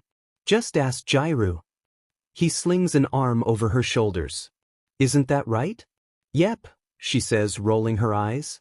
I've only known Cammy for a year and I've been said, bled, sneezed, fallen, and puked on by him. You don't have to worry about looking foolish around him. Mina nods. In a room full of comedians, Cammy is the king's jester, she says. Jiru snorts. He shows up to a Halloween party in his normal clothes and everyone compliments his clown costume. In an idiot contest dash. Okay, he gets it. Geez, Kaminari stops them. Katsuki chuckles a little bit. There you are. You had me worried for a sec, man. You're a dumbass, Katsuki says quietly. Shoji and Tokoyami enter the room then, handing Katsuki a mug and helping him out of his seat despite his weak protests. We'll take care of the excess, Tokoyami says, averting his gaze politely. You go get cleaned up, Bakugou-kun. Yeah. Mina chirps. Don't worry about it. Thanks, Katsuki mutters, suddenly feeling very drained. Kaminari pats his shoulder. Take it easy, man, he says. Don't freak us out like that anymore. No judgment here. Rest easy, Bakugou, Shoji says. Good night, Baku babe. Mina exclaims. See ya, Jiru says softly. Let's go, Aijuru whispers in his ear, gingerly placing his hand on the small of back. Katsuki allows himself to cry in the shower. Sure, the situation was handled infinitely better this time, but that doesn't change how embarrassing it was for him. Shame burns deep within his chest as he sobs, wiping down his legs with a face cloth. He keeps one hand over his mouth as he weeps, not wanting to alert Aijuru, who's patiently waiting for him just down the hall. He calms himself down before he exits, turning the water cold and letting out a shuddery breath before he sniffs and gets into fresh pajamas. He's too tired to try and fix his puffy eyes or red nose before joining Aijuru. Hey, Aijuru says softly when he enters. How you doing? Katsuki sniffles and shrugs. That good, huh? He chuckles. That is he, Katsuki admits, sitting down on the bed. My brain won't shut up. You want to go to sleep? Aijiro asks. Katsuki nods. He lays down next to the blonde and opens his arms. Come here. Katsuki snuggles into his friend's chest, just wanting to hide his face and have his mind quiet down.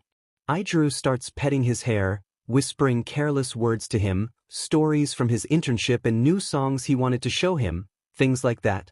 It's comforting, and soon, he drifts off to sleep, soft snores escaping his mouth.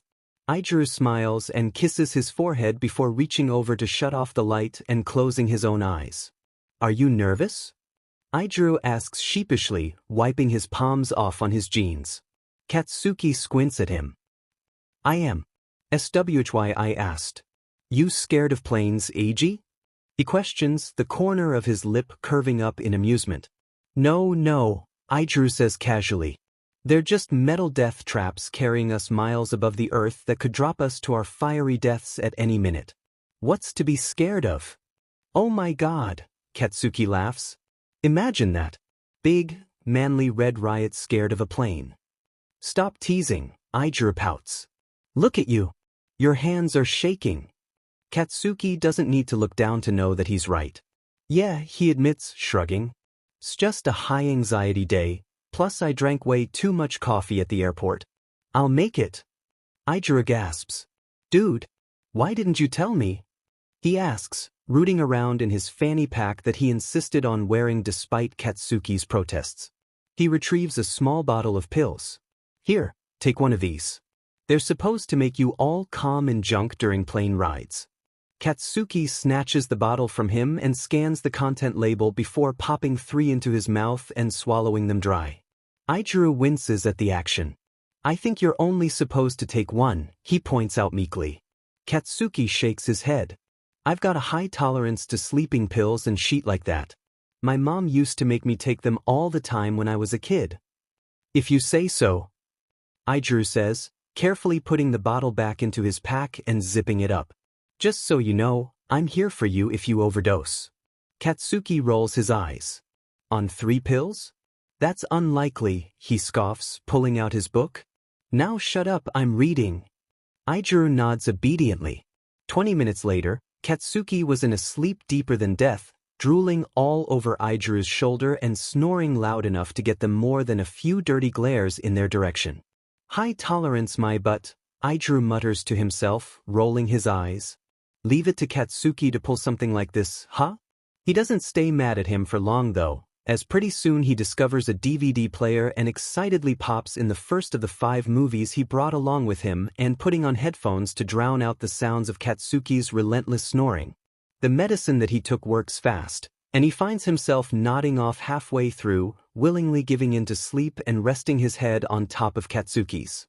Normally, he'd be worried about the blonde waking up and blowing his face off for even thinking about being so affectionate in public, but he's either too loopy to care now, or he gave up caring a while ago.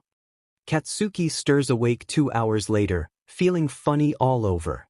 His head feels like it's full of cotton, his mouth is dry and stick, his clothes are damp with sweat, and high bladder is throbbing uncomfortably under his belt. That's not sweat. His eyes widen as he shoves Aijiro off and sits up straight, much to the protest of his foggy head as it immediately rushes and he groans. Once he gets himself situated, he discreetly checks the front of his breathes to see how bad the damage is. Surprisingly, there's only a small patch on the very inside of his thighs, although he knows there's a considerably larger wet spot on his butt. He winces as another pang of desperation squeezes at his bladder, and a leak escapes. In this muddled state, he's having trouble with control. Aijiro, he mutters sleepily, shaking his friend's shoulder. The shorter boy snores in response. He sighs and shakes harder. Aijiro, Eiji, Kirishima. Aijiro groans, rolling over to face Katsuki but not opening his eyes. Shup cats? We there. Katsuki rolls his eyes. Get up, you dope. I gotta pee. Aijiro blearily blinks, his eyes opens. K. Eiji, get up, Katsuki says, kicking his leg. He feels much more awake now that he realizes how badly he has to go. Aijiro groans. Gimme a sec. He leaning his elbows on his knees. He rubs his eyes and yawns before getting out of his seat ungracefully, stumbling into the aisle. Finally, Katsuki mutters, "I was about to piss all over you." Aijuru yawns again. "Looks like why already started." He laughs when Katsuki turns around. The blonde's skin burns with humiliation, but he pretends he didn't hear his friend, for the sake of everyone on the plane. They didn't need to witness a murder. He storms over to the bathroom and nearly slams his fist against the door when he sees the little red, unoccupied symbol. "Oh, me," he mutters angrily. "Come on." He hears a woman's muffled voice through the door. "Go potty for Nana, okay?" Great. He returns to his seat with a fierce glare, seething when he sees Aijuru with his head comically thrown back, snoring and drooling. He pinches him. "Ow dash." Aijuru wakes with a start. He huffs and rubs his shoulder, glaring at Katsuki. "What was that for?" Katsuki crosses his arms. "Falling back asleep," he says. And laughing. "Get up, the bathroom's occupied." Aijuru sighs heavily before standing and letting Katsuki re-enter, now fully awake. "You ruined my nap," he pouts. "Men don't need naps," Katsuki bites. "Oh really? Is that why you fell asleep on my shoulder earlier?" Katsuki pinches him again. They end up watching a movie together, one earbud in each ear. Katsuki has his legs twisted together like a pretzel, one hand shoved between his thighs as he rocks in his seat. Aijuru frowns at him. "Why don't you check to see if they're done yet?" "They're not," a very distressed woman says a few seats over. She looks worse off than Katsuki. "And I call first dibs, kid." Katsuki resists the urge to flip her off. A few minutes later, he starts leaking again, biting his lip as a particularly forceful one escapes him, hissing into the padded seat before he cuts it off. Aijuru shakes his head. "Okay, this is ridiculous," he says, taking his earbud out and standing up. He walks over to the bathroom and knocks on it gently. "Excuse me, miss, are you almost done?" "There's a queue forming out here," he says lightly, chuckling. The door flings open almost immediately, revealing an older woman and a boy who couldn't be much older than one. The woman's hair is sticking out in every direction, and thin sheen of sweat shines off of her forehead. "I'm so sorry." She apologizes. "Potty training. I didn't realize how long we were in there." She receives a few understanding nods and more than a few eye rolls, Katsuki himself contributing to the latter. The woman from before stands from her seat and practically runs to the restroom, locking it behind her.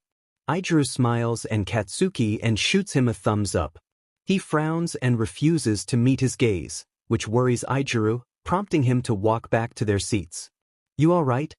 he asks quietly. "If I stand up," he trails off. Oh. Aijuru gulps. "Hey man, I'll help you all right? And you know, if it happens, so be it." "We're literally on our way to a hero convention," Katsuki points out. "And I'm going to show up with we breathes, like some kid." "We're checking into the hotel first, anyways," Aijuru reminds him. He hears the restroom door click open and extends a hand. "Come on, you're good."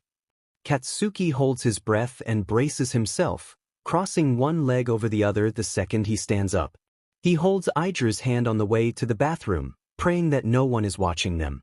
When he gets to the door, he sighs shakily, shoving a hand between his leg just in time to catch a spurt in his palm. He grimaces at the feeling. "Need your help," he grunts, pulling him into the bathroom. Aijuru blinks. "Sure. With what?" "Breathes," he spits out. Aijuru nods in understanding before getting to work unzipping Katsuki's breathes and undoing his belt and button. He exhales. "All set," he says. Katsuki bites his lip. "Don't look," he says. "Of course not, dude." "Don't listen." "Okay, how am I supposed to dash?" "Don't listen." Katsuki demands as his bladder finally gives out, soaking his underwear.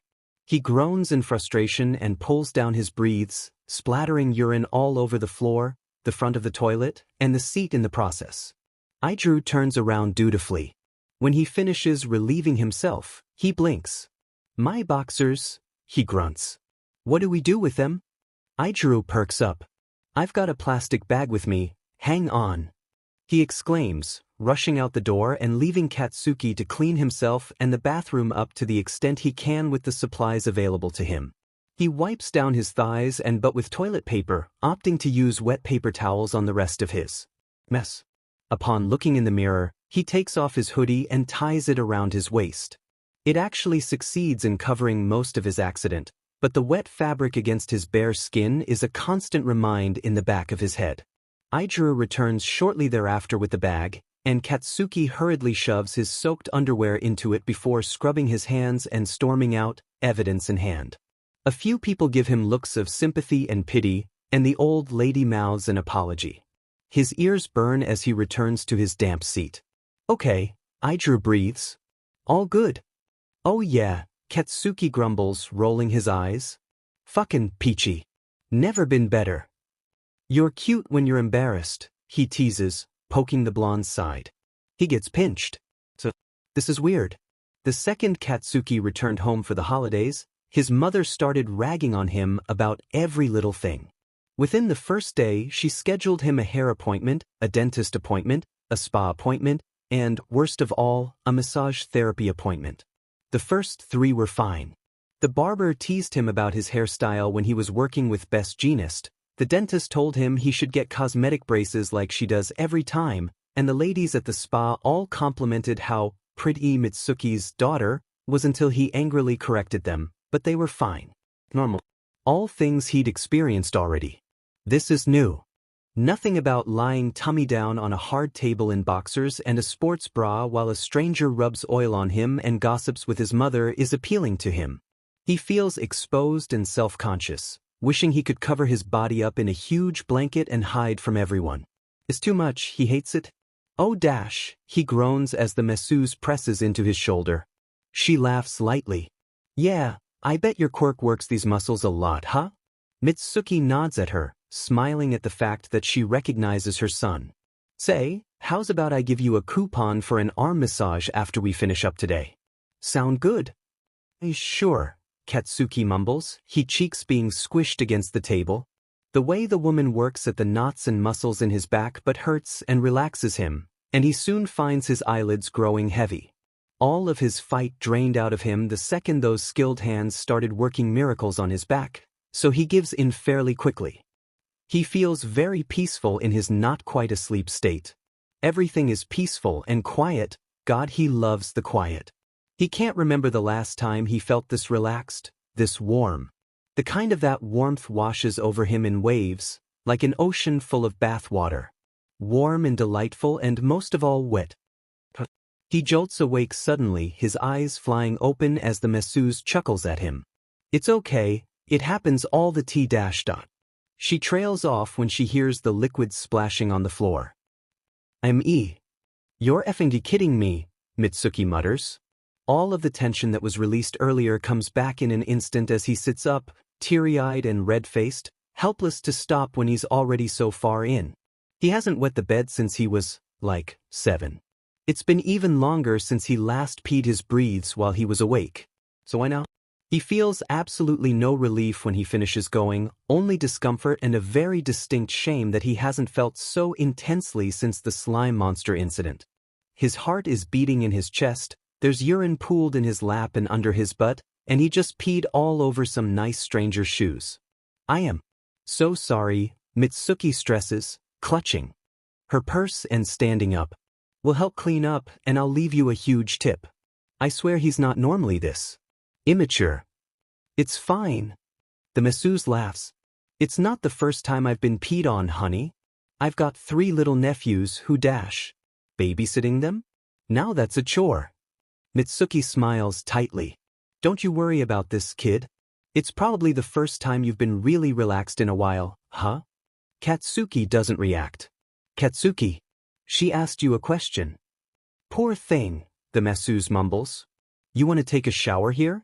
We've got one out back so none of us go home smelling like every essential oil on the planet. He's fine, Mitsuki says sharply, grabbing his wrist. Apologize. Now. I didn't mean . She squeezes tighter and he winces. I'm sorry. That's all right, sweetheart, she says, smiling at him reassuringly. Don't worry about me. I'm just sad that your first massage wasn't the best experience. Don't let this prevent you from coming back, hear me? As he stands up, all of the urine that had gathered in his lap runs down his legs, and he winces as his mother scoffs at him. Yeah, he's definitely not coming back. He's really not sure how he landed in this situation. Well, actually, he knows exactly how he landed in this situation, and it's not his fault at all. He was supposed to be spending his Saturday sleeping in and binge-watching stupid TV shows with Aijuru, but then Inko happened. When the green-haired woman showed up in the common room, he was more than a little surprised. He hasn't really seen her since. Got what? 7th grade? But he greeted her all the same, accidentally using the affectionate name Auntie in front of Kaminari, who snickered loudly behind him. What are you doing here? He asks her. Oh, Izuku and his friends have been nagging your poor teacher about going on a field trip to the beach, so I volunteered to chaperone with him so he could get some rest. She smiles brightly before a light bulb goes off above her head. You should come with us. You and Denki Kaminari, he introduces himself. It's a pleasure to meet you. Izuku never told me he had an older sister. She makes a face. Idiot, Katsuki mutters. Kachin and I would love to come with you guys, Kaminari says, throwing an arm around Katsuki's shoulders. Isn't that right? You want to go to the beach with Auntie? Fine, he grumbles, abandoning his cereal on the counter. And that is how he ended up on the beach, reading some novel he has no interest in while everyone except for Aizawa and Shudo splash in the water. He would go in maybe if the ocean didn't make him so nervous. Yeah, he knows it's pathetic, okay? He's not even sure what it is about the ocean that makes his stomach go cold. He's not afraid of drowning, he's actually a very strong swimmer, aquatic animals don't freak him out, and he's not a germaphobe or anything like that. If he had to describe it in some way, he'd say it's how vast it is. There's so much we don't know about it, and he doesn't like that. Why aren't you swimming? Shudo asks him. Could ask you the same question, he scoffs, rolling his eyes. Shudo shrugs. Don't know how. SWHY I use my quirk when we go to the pool. Katsuki rolls his eyes. So, why aren't you? Because I'm very FNG immersed in this depressing Russian novel that I'm reading, so shut the hell up. He buries his nose back into the pages. Shudo sighs. A few minutes later, Inko starts handing out sodas and freezy pops and water bottles to everyone. She gives Katsuki and Shudo one of each, even though they both decline. She's so much nicer than Aizawa-sensei. Shudo marvels, staring at the refreshments. He hands his pop to Katsuki. I don't like red. I didn't ask, he says, tearing his own open with his teeth. Shudo places the pop on Katsuki's towel gingerly. You like red though, he points out. It's cherry-flavored, which is the same flavor lollipop that you're always stealing from Kirishima. Katsuki glares at him. Man, you're rivaling Deku for Stalker of the Year award right now, Halfie. Shudo shrugs again. Katsuki crunches down on his pop. Fine, he says around a mouthful. You want my Coke or some shit like that? I don't drink soda, Shudo says, handing that to Katsuki too. I brought tea anyways. What a weirdo, Katsuki mutters, turning back to his boring book. 2 popsicles, 1 bottle of water and a can and a half of soda later, and Katsuki finds something else to focus on. Yo, icy hot, he says. You see a bathroom around here? I have to take a PSS. It's a beach, Bakugou, he says, blinking at him. We're outdoors. Katsuki rocks down on his heel and clenches his jaw. I was just asking, he mutters. You don't have to be such a beach about it. I just thought it'd be obvious. Well, shit Todoroki. I figured you might have spotted a FNG outhouse or something. Most people just use the water, Shudo says, gesturing to their friends. Katsuki shudders and makes a face. I'd rather not PSS my swimming trunks surrounded by a bunch of people I don't know, he says. Whatever. I'll just hold it. We're gonna be here a while, Shudo reminds him. We won't be back at the school until after dinner time. I've made it through full school days without even looking at the bathrooms, he scoffs. I think I can handle a couple of hours, man. Shudo shakes his head and sighs, but leaves it at that. Katsuki huffs before resuming his reading and grinding down on his foot. An hour later, it happens. Suddenly, with no warning, a spurt comes out. And not a discreet one either, a big one that gushes out of him and wets the heel of his foot. He gasps and changes positions quickly, ignoring Shudo's questioning gaze. Was that dash? Shut the F up, Katsuki snaps. If you need to go so bad, you should probably just go in the water, he says, ping his head. It's better than the alternative. I don't know what you're talking about, Katsuki denies coolly. Don't you have something better to do than bother me? Not really, Shudo admits. My phone died a little while ago. I'm getting bored. Take a nap then, Katsuki hisses. I'm not tired. I didn't ask. Katsuki shouts, and another leak escapes him. He groans in frustration and crosses his legs together tightly, squirming. Whatever, Shudo mumbles, rolling his eyes. If you want to piss us your breathes, be my guest.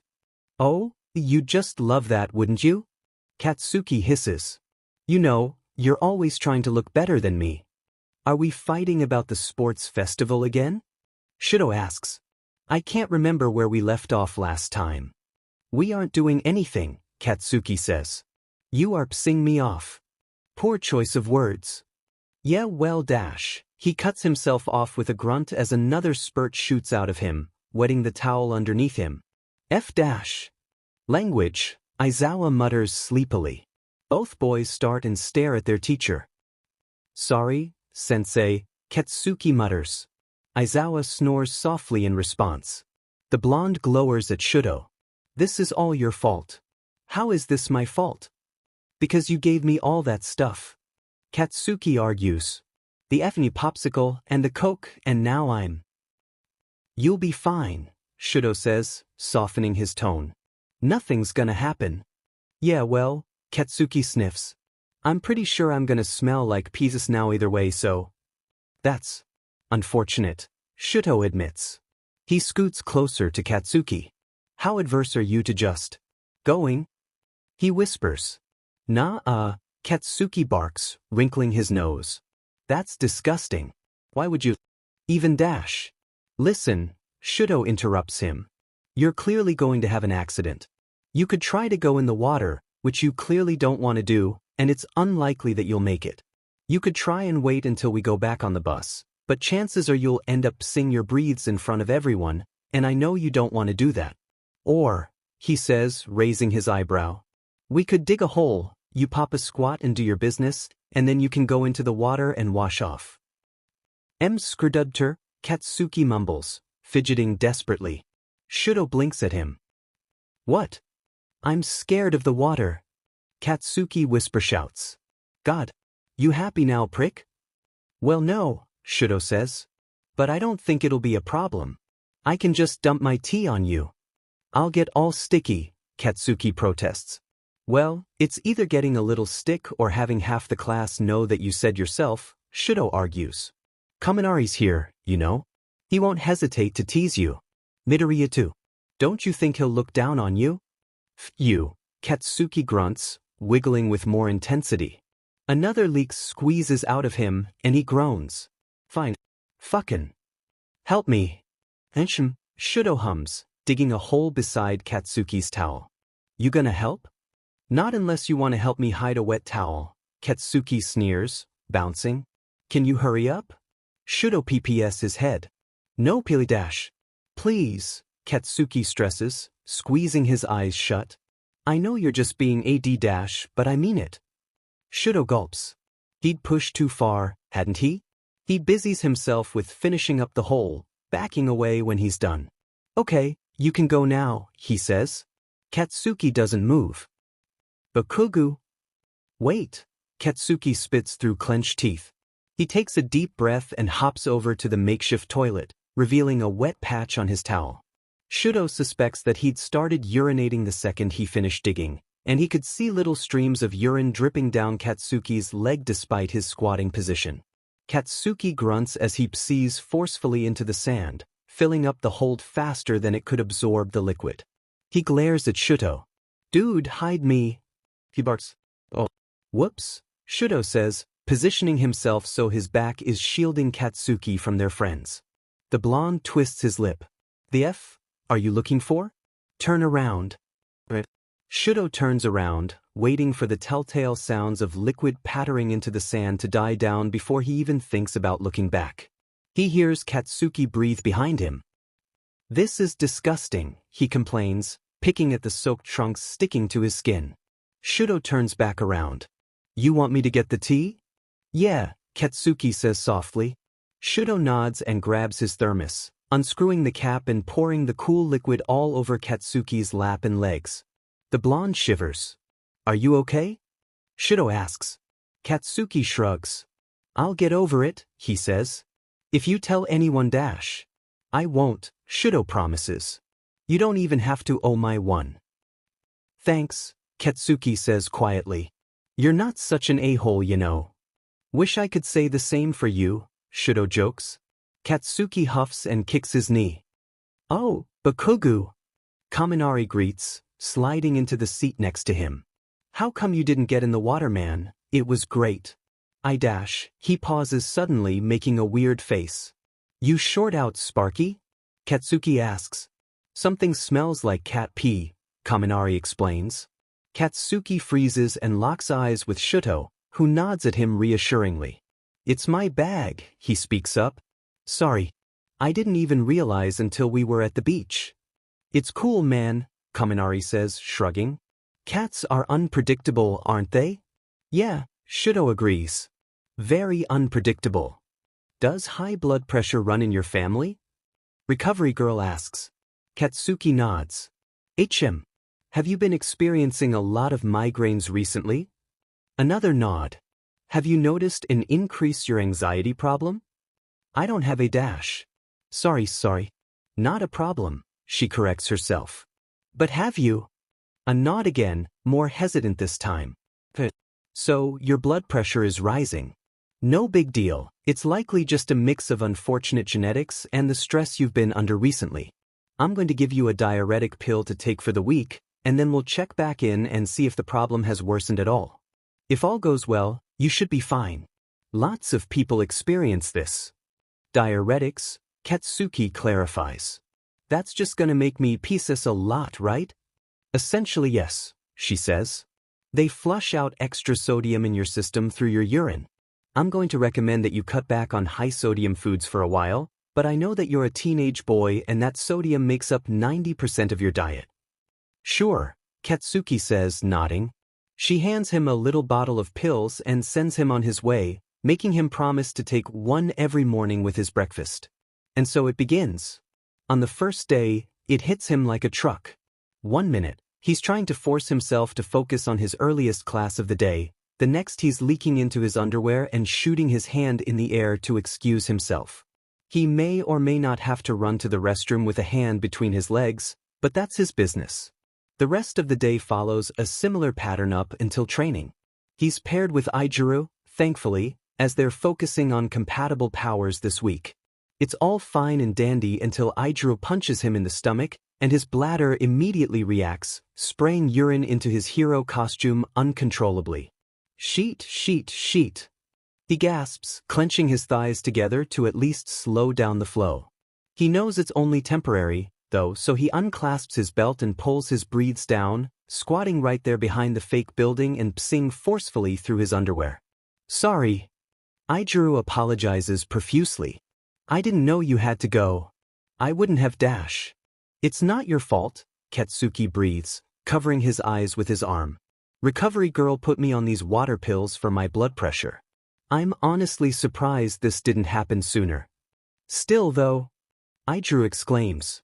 Let me help you somehow, man. I feel bad. Katsuki rolls his eyes as he finishes up, pulling his boots off before dashing into the building. You can help me by not bringing this up ever again. He calls to Aijuru as he carefully takes his breathes off and peels his soaked boxers off of his thighs, discarding them on the floor. There's somebody else's problem now. Deal, Aijuru says. The second day is easier. He's somewhat used to the side effects now, knowing that the worst of it will hit him right before lunch during training, so he makes sure to squeeze out as much as he can in the locker room beforehand. This proves to be successful, as he makes it through the entire session without needing to take a bathroom break, which is more than he can say for his previous 2 classes. He doesn't think twice before chugging half a gallon of water at lunch, resulting in him practically pissing himself right there at the table. How bad is the damage? Aijiro asks from outside of the stall as Katsuki relieves himself. The blonde grunts as he looks down at his breathes.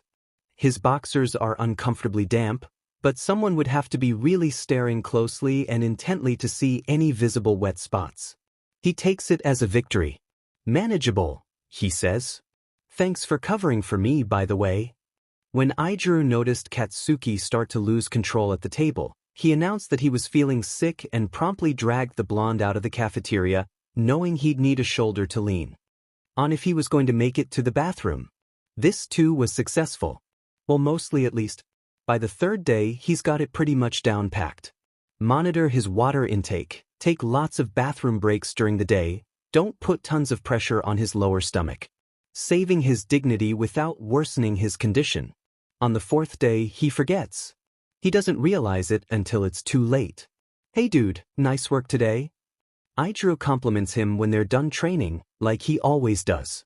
I think those water pills were making you a little distracted this week. You're off them now. Katsuki pauses. Oh f-, he laughs. I didn't take one today. Aijiro's face falls. Dude, what? Were you supposed to? Katsuki nods. Oh my god. Okay, that's fine, we'll take you down to Recovery Girl and dash. Aijiro, Katsuki stops him. It's fine. I'll just take one tonight, it's not a big deal. You sure? I am, he says firmly. Don't worry about me. So he takes his water pill at dinner.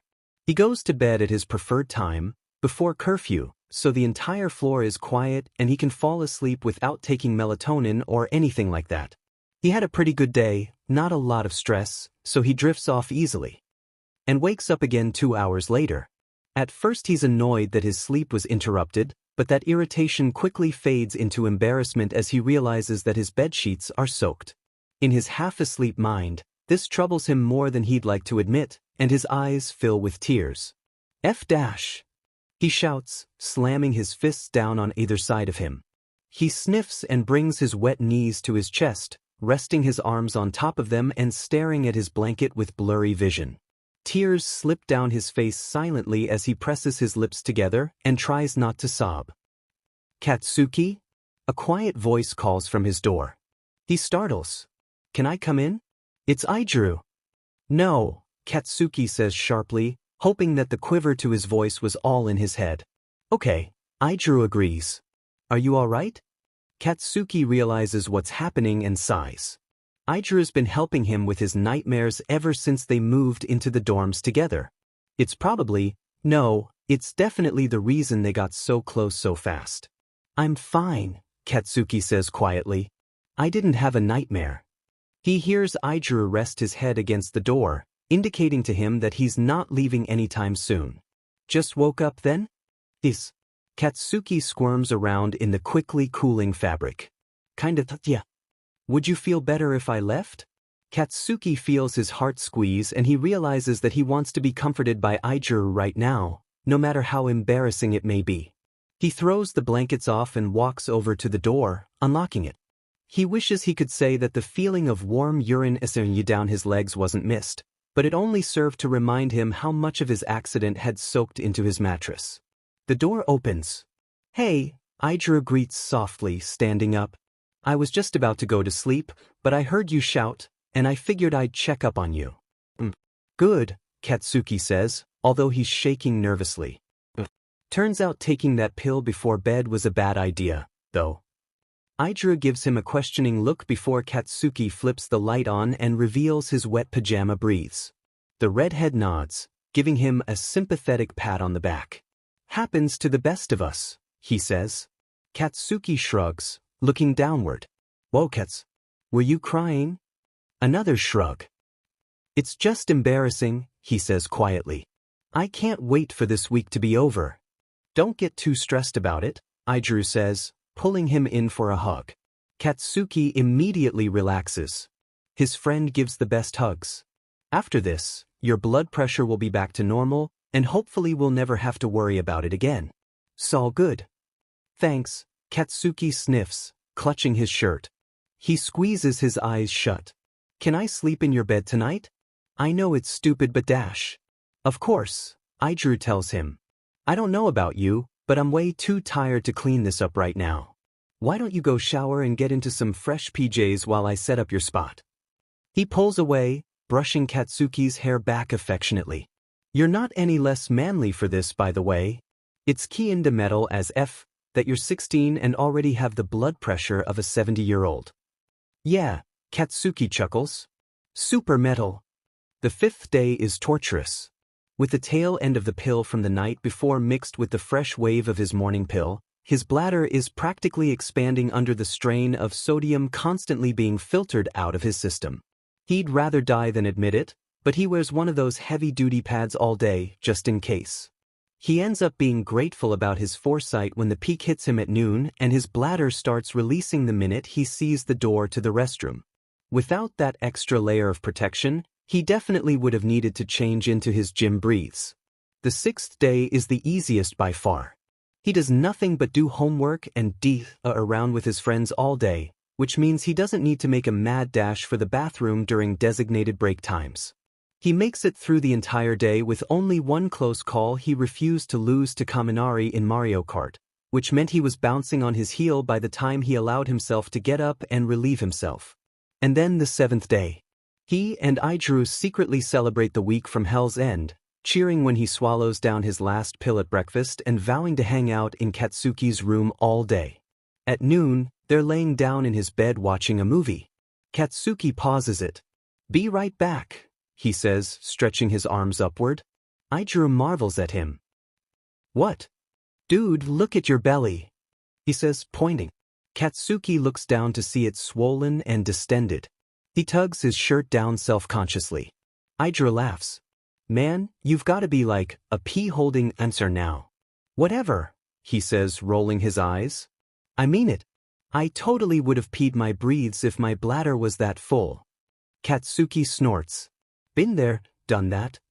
He checks in with Recovery Girl later that day, and she tests his blood pressure. "All clear." She frowns. "Well, it lowered," she clarifies. "But not enough." He deflates. "So, what? Does this mean I'm sick?" No, she assures him. "We just need to flush your system out a little more. I can put you on an all-fruit diet for the next week, or you can do another round of diuretics." "The fruit," Katsuki quickly. "Please, God, the fruit." "Mina!" Kaminari whisper shouts. "Truth or dare?" Her eyes go wide with joy. "Dare," she requests excitedly. "As soon as you see Zero, you gotta do that wall push thing," he says. "Caped on." "You already thought of that, UJ." She laughs, pinching his arm. They attack their first victim. "Hey guys, have you seen Wo?" Zero exclaims as his back is slammed into the wall aggressively. He makes eye contact with Mina, his face heating up. "Hi," he squeaks. "Ah," Mina exclaims, reaching up to kiss his forehead.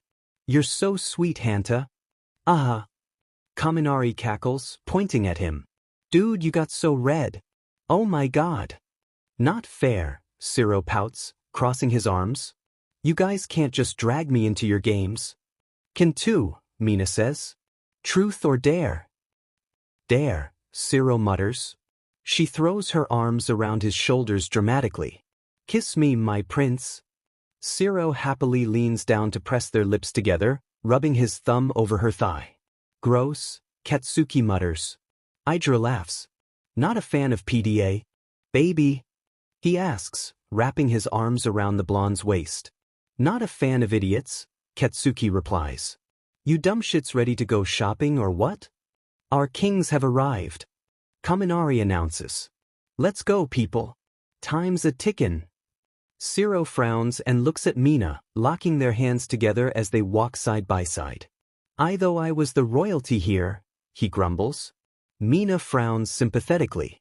"Oh baby," she coos. "You never were." "Katsuki, you're shaking," Jur points out, joining her friends. Katsuki rolls his eyes.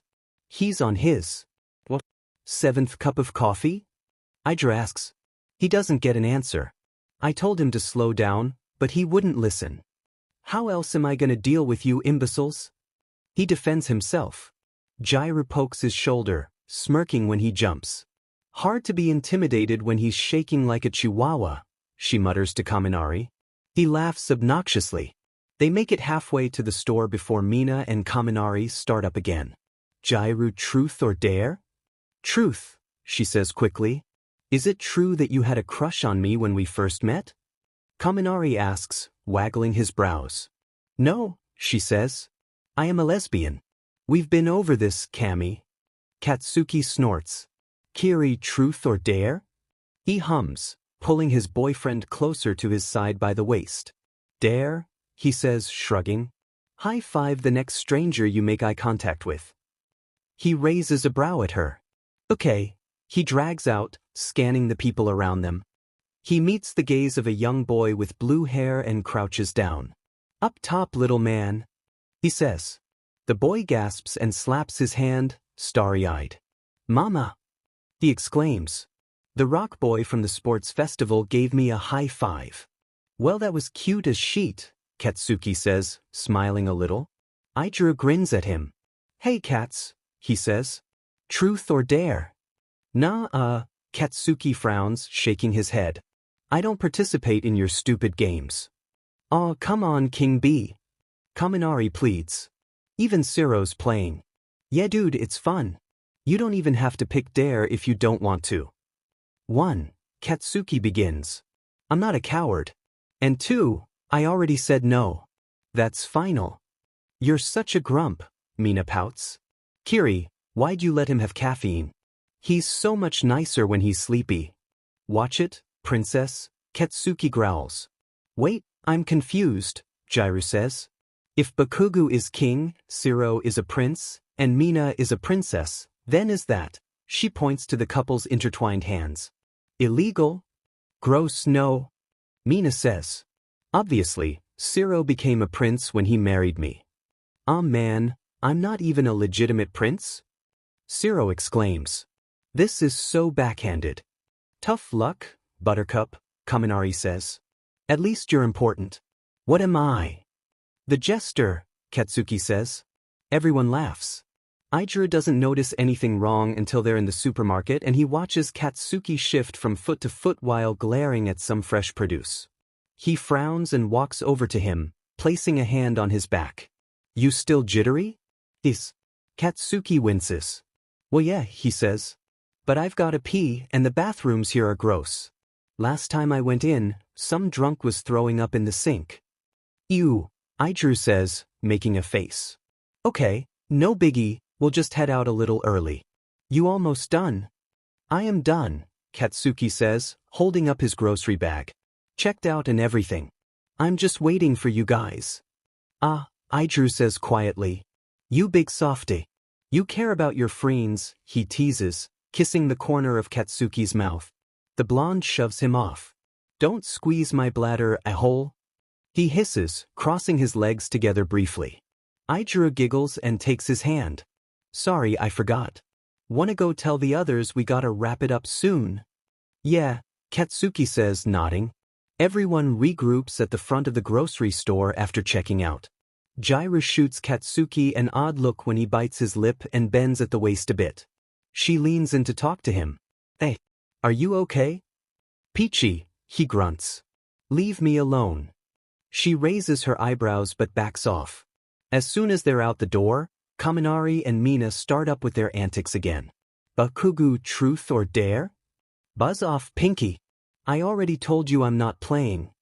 Aijiro notices him press his thighs together. Mina groans dramatically. But Bakugou. She whines. You promised you would play next time. I literally didn't, Katsuki mutters. Now shut up and choose someone else. He cuts himself off suddenly, stopping in his tracks and squirming briefly. Aijiro squeezes his hand and gives him a reassuring smile. Why don't you just play? This. It might take your mind off things. Oh yeah, Kaminari drags out, smirking knowingly. Things. Right.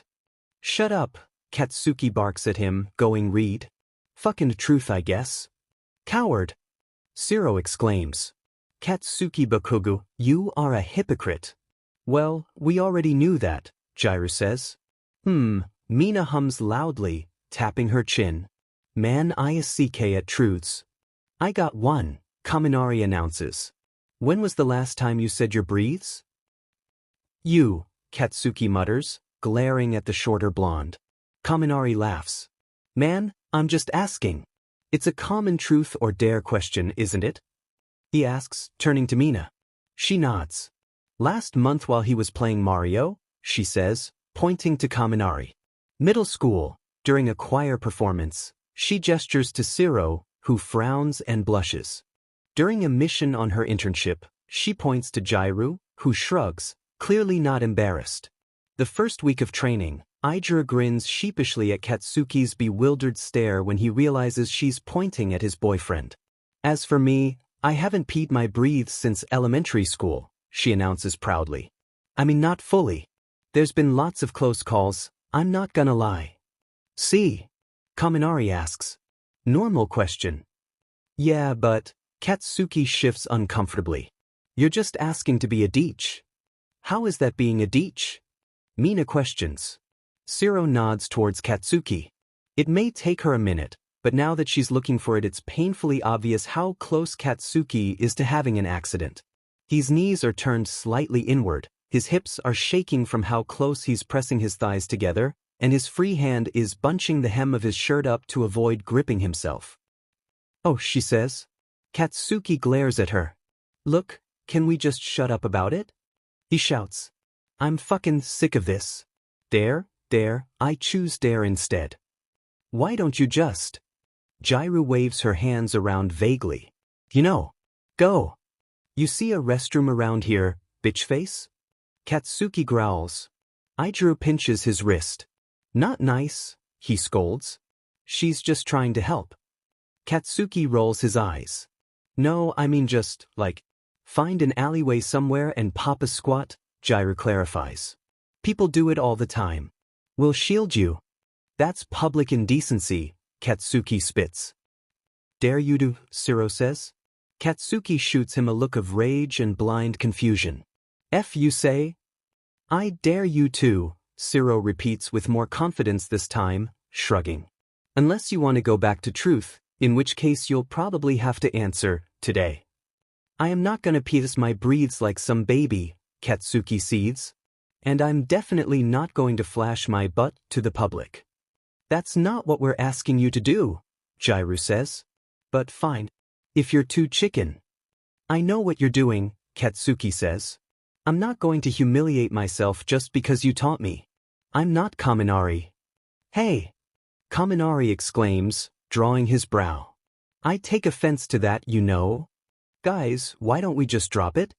Ijiro asks, trying to soothe Katsuki by letting go of his hand and rubbing his back.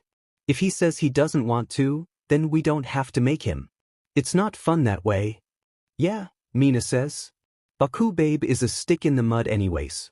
Let's just leave it be. I am not a stick in the mud, Katsuki protests, detaching himself from Ijiro. Phew guys. I'm not afraid. Prove it. Kaminari pushes. Ijiro frowns. Seriously you guys, let's just dash. Fine, Katsuki hisses. Next alleyway. You're in luck, Shiro says, pointing ahead. There's one right there. Put your money where your mouth is, blasty boy. 2,000 yen, Katsuki says. Then I'll do it. Baby, you don't have to dash. I've got just enough in my wallet, Jiru says, pulling the money out. Here you go. Great, Katsuki says, stuffing it in his pocket.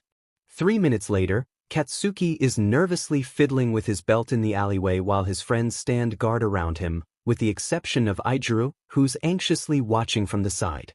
Are you gonna do it or what? Mina huffs impatiently. Katsuki bites his lip. I'm fucking. This is my first time doing something illegal. He hisses. Give me a goddamn second. Geez. You don't have to do this, Ijiro reminds him. I will pay you when we get back if you back out. I'm not joking.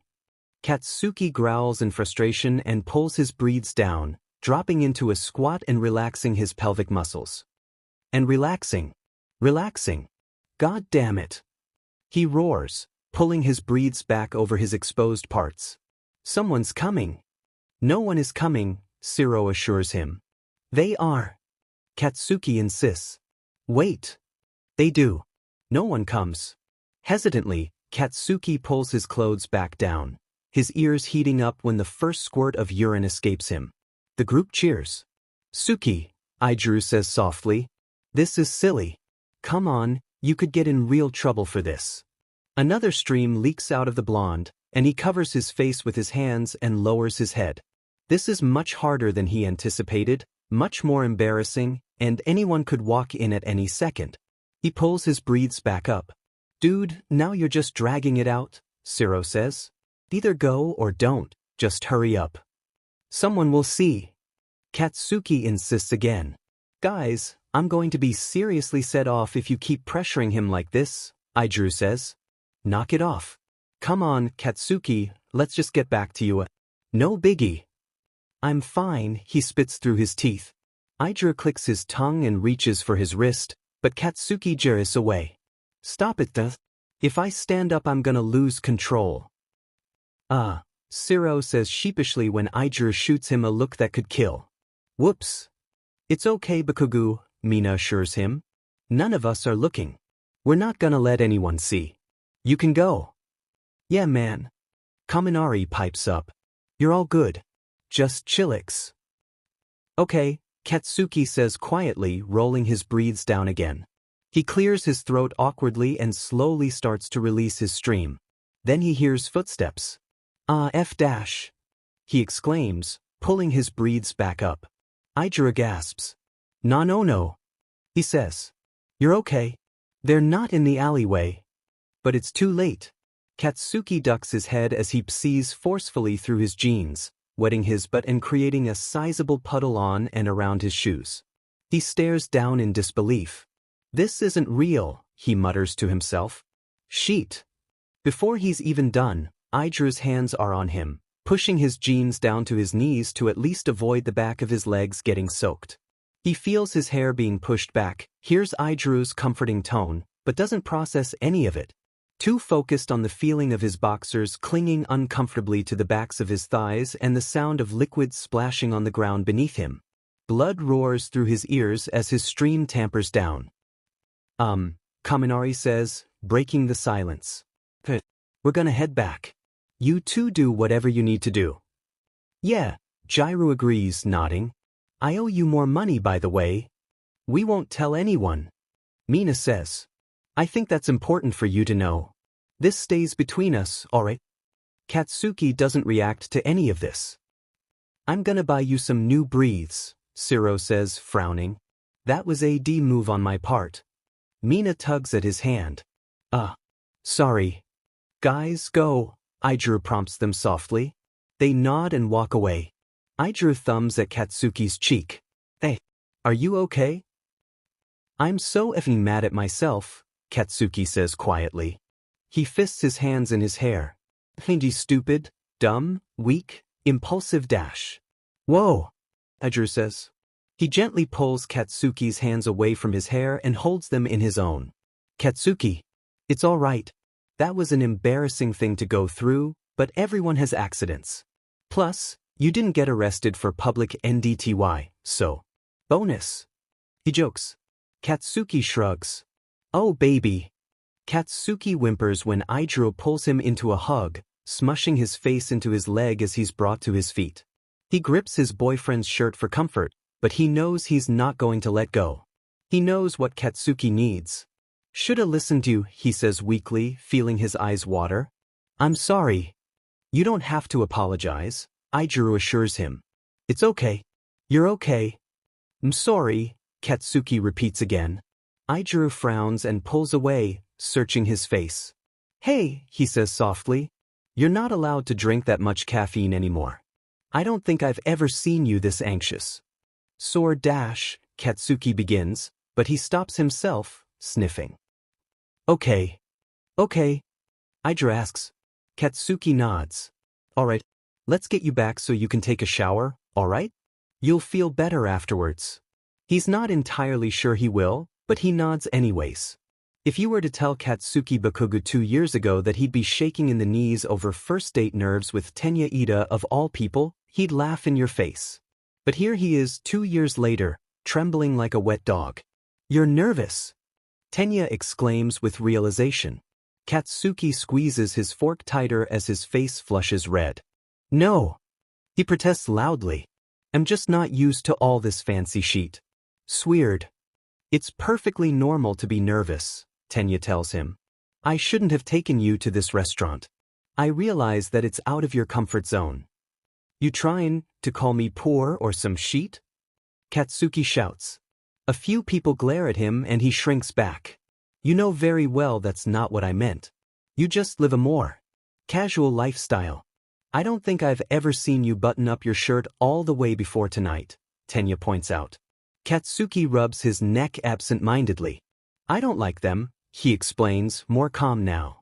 They remind me of, bad sheet.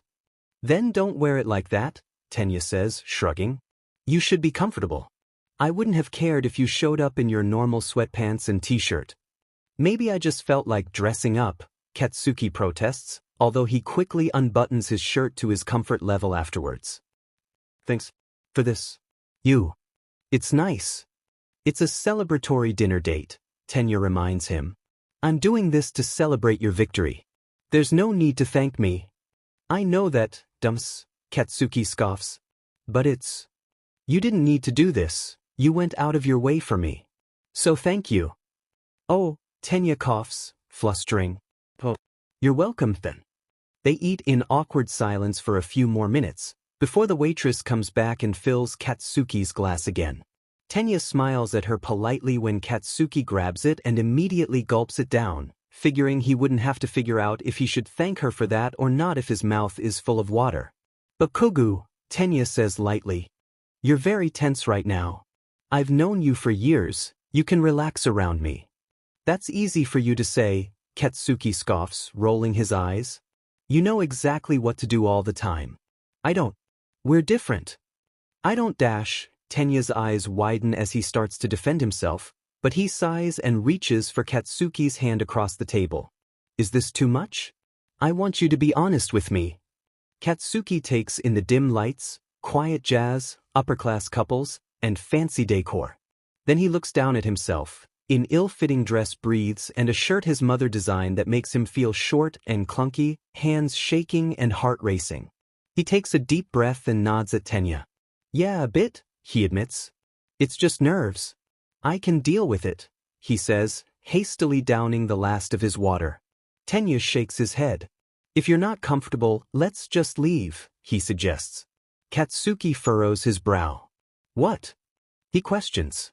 But you're like super into this fancy shit, right? I mean you're a rich kid, so you're not like that I dash. Bakugou, Tenya says, smiling at him. I wanted to congratulate you on getting your hero license. How we do that doesn't matter to me. I care for you, and I want you to feel comfortable. He pulls his wallet out. I saw an ice cream shop on our way here. Does that sound like a better alternative? Katsuki nods hesitantly, and Tenya flags the waitress down, explaining that they'll pay for the excessive amount of water that Katsuki drank but they won't be dining there tonight. I think I have some clean gym clothes in my back seat, Tenya says, standing up. I'll go grab them for you. They'll be baggy on you, but I figured you might prefer that. You. Katsuki stares at him in bewilderment. He wraps his arms around his chest self-consciously. Thank you. It's no problem, Tenya assures him before he exits the restaurant. And that is how Katsuki ended up walking hand in hand with Tenya Ida in a park, wearing his clothes and eating ice cream that he paid for, ignoring his uncomfortably full bladder because he doesn't want it to end. I have to ask, Tenya says suddenly. Was it hard? Getting the official license, I mean. Oh, right, Katsuki says. I always forget that I'm older than you. You're so. He gestures vaguely, trying to imitate Tenya's height and build with his hands. But, not really. Slots of paperwork, but there was no test or anything. I guess the hard part is over. Wow, Tenya breathes, staring at Katsuki with a gaze full of admiration. I have to admit, I didn't think you were going to get this far. Hey. It's a compliment, he assures him gently. You've improved a lot over the years. I'm really proud of you. I know that's odd, but I mean it. You're an inspiration. Katsuki says ever so gracefully, feeling his face heat up. Thanks. You too. Tenya sputters, averting his gaze. Sorry. That was weird. I'm trying to convey my emotions towards you, but it's hard to dash. Katsuki begins, scrunching his face up. Not terrible to look at. Or whatever. And I don't feel like shit around you. So, yeah. Oh, Tenya breathes, blinking. Me too. Katsuki shakes his head. We're really bad at this, huh? I'm not, hup. He grunts suddenly, bending at the waist. Oh my gosh. Tenya exclaims, leaning down to check Katsuki's vitals. Are you okay? Is it your stomach? Do you have an intolerance to dairy? Should I call someone? No. Katsuki wheezes, clenching his teeth. This is so stupid. Tenya backs away a bit. I just have to pieces. I see, Tenya says slowly. I guess I should have known, seeing how you drank so much when we were at the restaurant. He watches Katsuki grip himself through the basketball shorts he lent him. Are you going to make it? Katsuki bites his lip and glares up at him. Yes, he seethes. I'm not some kid. I didn't say you were, Tenya says gently. But I want to let you know that if you have an accident, he clears his throat awkwardly.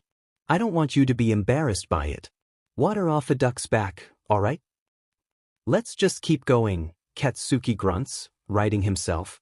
Tenya's face falls. You don't want to head back? Don't want this to end, Katsuki mutters.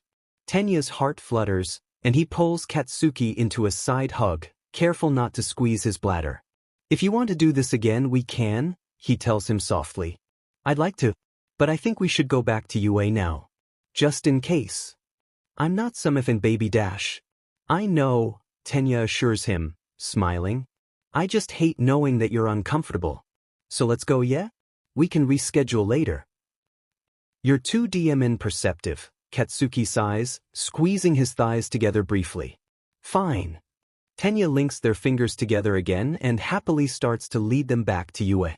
No further complications arise until they're literally right outside the school, when suddenly Katsuki freezes. Tenya frowns and looks down at him, about to ask if he's all right when his eye is caught by the slightest trickle of liquid running down Katsuki's bare calves. The blonde springs into action, yelling a quick "iffy hell," before tearing his hand away and running onto campus in the opposite direction of the dorms, one hand between his legs and the other frantically wiping away the evidence of his temporary loss of control. Tenya is astonished at the sight. He told Katsuki he wouldn't be upset if this happened. Why is he running away? He huffs in frustration and takes off in the same direction, deciding against activating his quirk in case Katsuki feels prompted to use his own. He finds his date behind a tree, his STP device out and doing its job. One quick glance down shows that Tenya's basketball shorts are thoroughly soaked. Clearly, he didn't exactly make it in time. He makes a short noise of sympathy, feeling the embarrassment radiating off of Katsuki. You gonna stand there and watch like some sort of creep? Katsuki barks weakly. Tenya squeaks and turns around, shielding his eyes with his hand. Sorry. I didn't mean to invade your privacy. I just wanted to make sure you were okay. The blonde scoffs as his stream tampers down. He tucks himself back into his boxers, suddenly very thankful that he can't feel the damp material against his crotch. He pulls his, Tenya's shorts back on and sniffs. These shorts are disgusting now. Sorry. Don't worry, Tenya says, still averting his gaze. They can be washed. I'm more concerned about your well-being at the moment. Katsuki laughs bitterly. Well, being me kind of s-seekus but right now. You know that's not what I meant, Tenya says, finally turning around. He places a hand on Katsuki's shoulder. You're having a high-anxiety night. I witnessed that much in the restaurant earlier. Is this triggering anything? No, Katsuki says, shaking his head. I mean, I'm fucking embarrassed as shit, but I'm not. He bites his lip. See, this is what we call lying. Katsuki's brain is running a mile a minute, calling him stupid, disgusting, unlovable, you get the gist. But he doesn't like admitting he's feeling that way. Lucky for him, Tenya understands. You shouldn't be dishonest about this, he says softly. It's okay. I want to help. Katsuki nods, but says nothing. Can you tell me what I can do to help? Worried about the others seeing, Katsuki says honestly. Tenya nods. Realistically speaking, they would notice despite you wearing basketball shorts, Tenya admits. But we've got your outfit from earlier in my car, remember?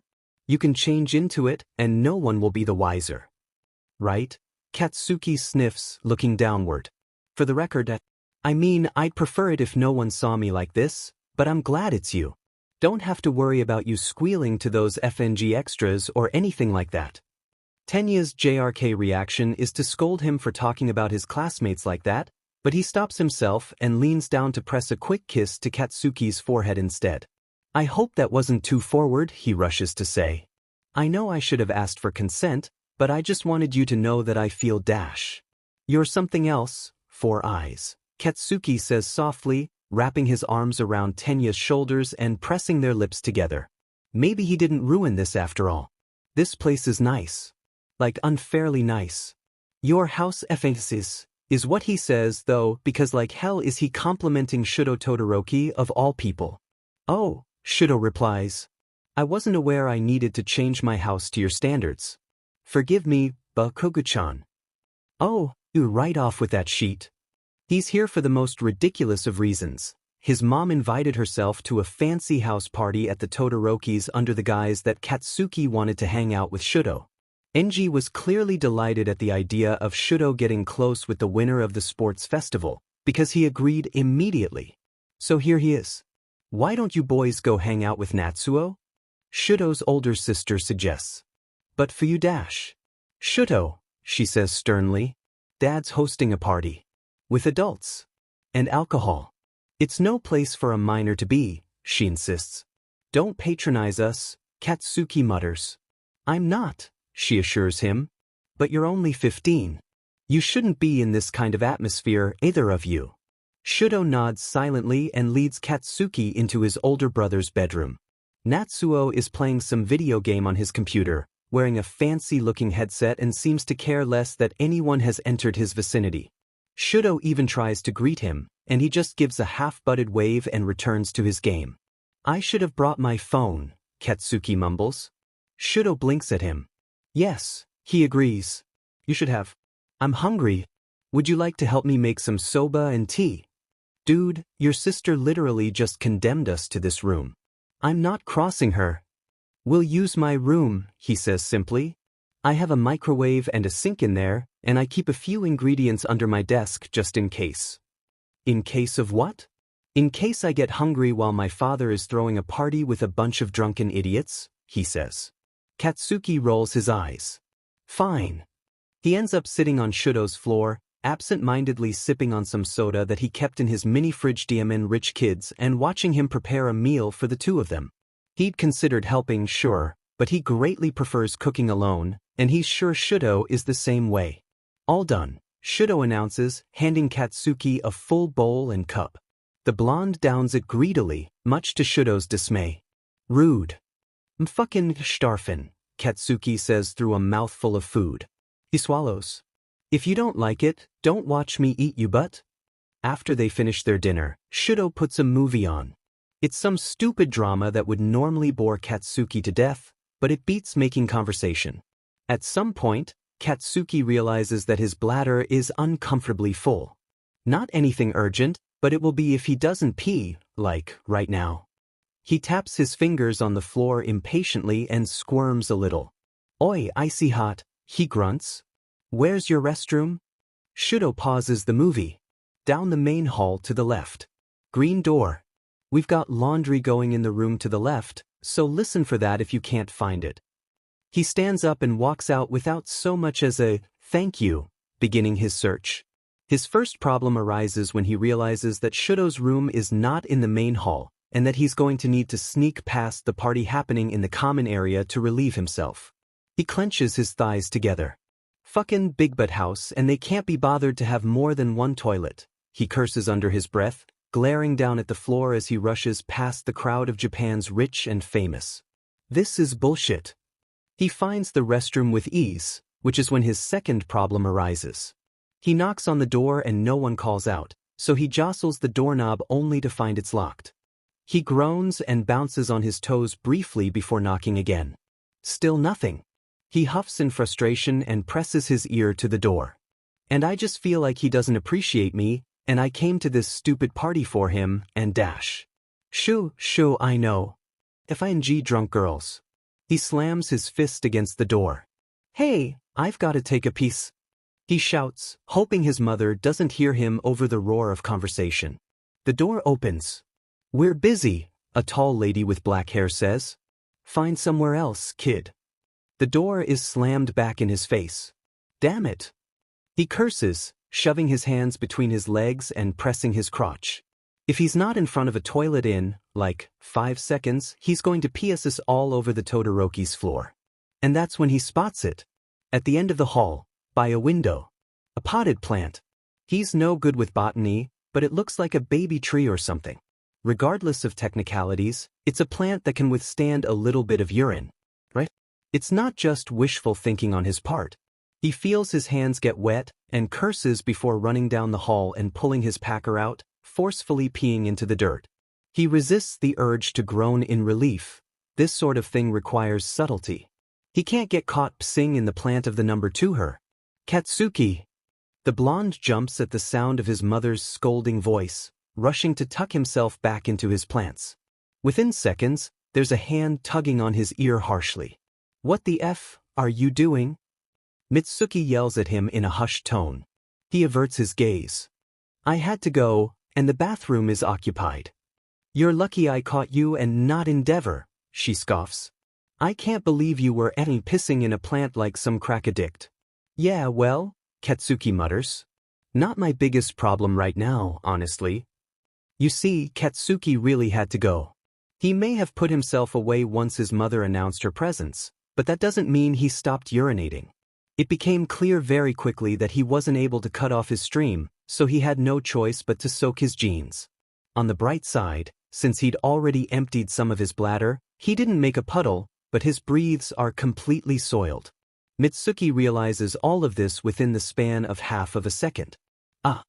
She groans, jerking away. Oh, you little imbecile. What are you for?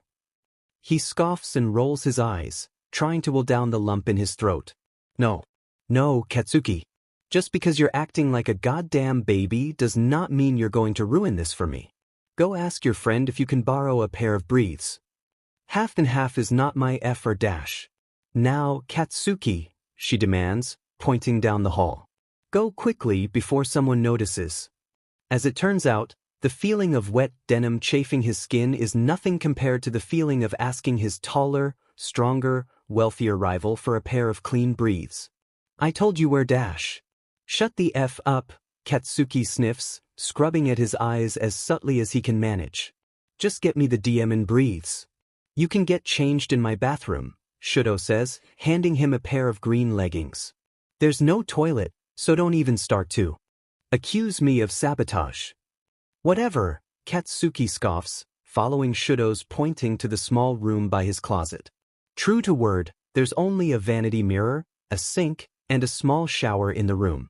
Plenty of face cloths, though, so he doesn't feel bad for taking a few to wash off his legs and wipe away his tears of humiliation. Come on, Bakugou. Aijiro laughs, taking him by the wrist. Katsuki smiles a little. Where are we going? The woods. Aijiro announces. We're going on a walk in the woods. Katsuki feels a horrible sense of foreboding in his gut. He jerks his hand away.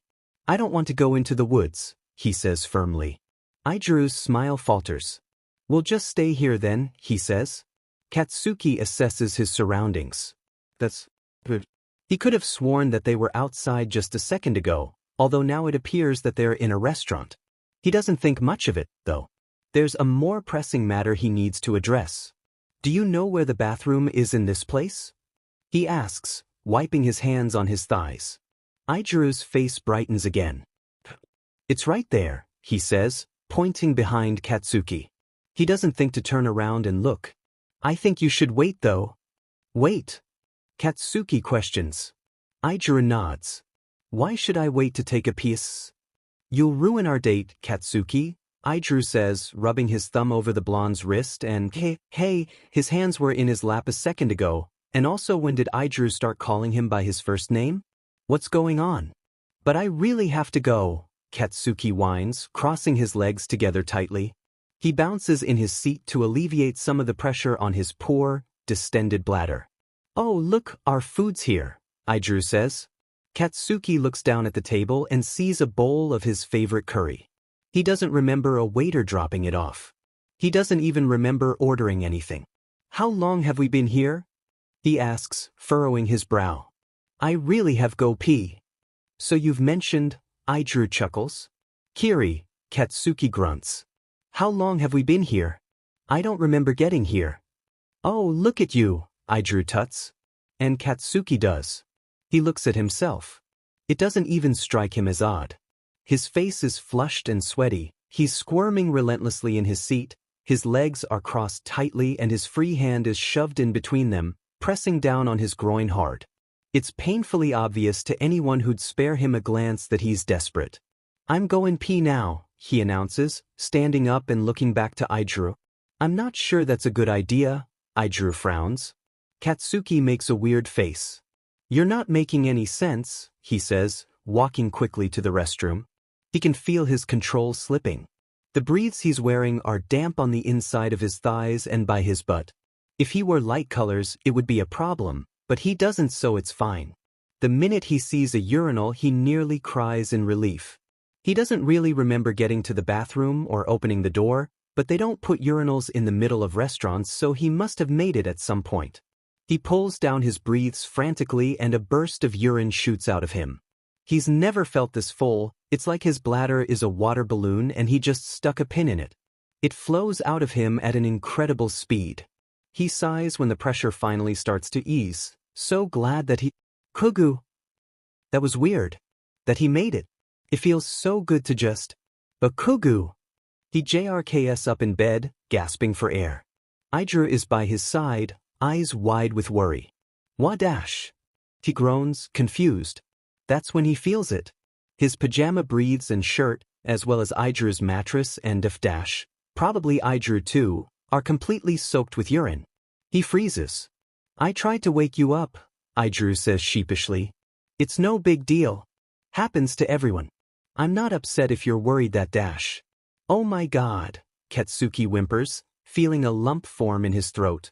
This is so incredibly embarrassing. He's never felt more humiliated in his life. Well, that's an exaggeration. He's definitely felt more humiliated, but that's irrelevant. Now that he's a little more awake, he understands the situation. He fell asleep in Aijiru's room while they were watching a movie, which explains why his friend was still awake and why he didn't use the bathroom before bed. Said friend tried to wake him up when he noticed he was wetting the bed, and in response, Katsuki said all over him. Well, this is it. Are you okay? Aijiru asks tentatively. You're shaking. Did you have a nightmare? Katsuki shakes his head. Just embarrassed? Very, he says. His voice is strained and shaking. To make matters worse, it seems speaking is the last peg he needed to knock down before he starts sobbing. Oh, Bakugou, Aijiru coos, pulling him down to his chest. Katsuki clings to his arms and weeps into his shirt, because he's already urinated all over the guy. Why not get tears and snot on him too, right? I'm sorry, Katsuki wails. I'm not upset, Aijiru repeats, stroking his hair. It happens, man. Don't sweat it. Katsuki doesn't respond, unless you count crying harder as a response. Aijiru sighs. Hey, why don't you go shower real quick? I'll take care of the mess, and then we can crash in your room after I clean up. Sound good? Katsuki says nothing. You wanna just stay here for a little longer? A nod. We can do that. Katsuki is thirsty. Really thirsty. Hup, he slurs, standing on wobbly legs. Sfkyukin. Room's all warped. His vision goes spotty, and he falls over, knocking into his desk. He hears clattering, and suddenly he's on the floor, blinking up at the ceiling. Bakugou! Aijuru exclaims, rushing into his dorm room. Dude, you're not supposed to be standing up right now. The medicine they've got you on is way too strong. W's just fucking thirsty, he defends himself, eyelids fluttering. Aijuru sighs and hoists him up, leading him to the bed. I'll get you a glass of water, he says. 2, Katsuki demands. Aijuru rolls his eyes. I'll grab you the case of water bottles Aizawa-sensei keeps in the cabinet, he decides. I'll put them on your end table. That way you don't have to get up anymore, okay? Katsuki agrees, letting his eyes fall shut. He opens his eyes and Aijuru is pressing his forehead. He looks to the side to see the case of water bottles right where he promised they'd be, then stares up at Aijuru again, confused.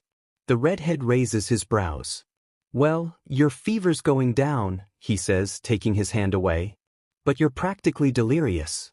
I'm gonna ask Recovery Girl if this is a common side effect. Just in case. Katsuki makes grabby hands at the water bottles, and Aijuru unscrews one and hands it to him. The blonde downs it in one go, only spilling a little bit on his shirt in the process. He winces as it soaks into the bandages under his clothes, and Aijuru gasps. Oh my gosh! Did that hurt you? Should we change your bandages?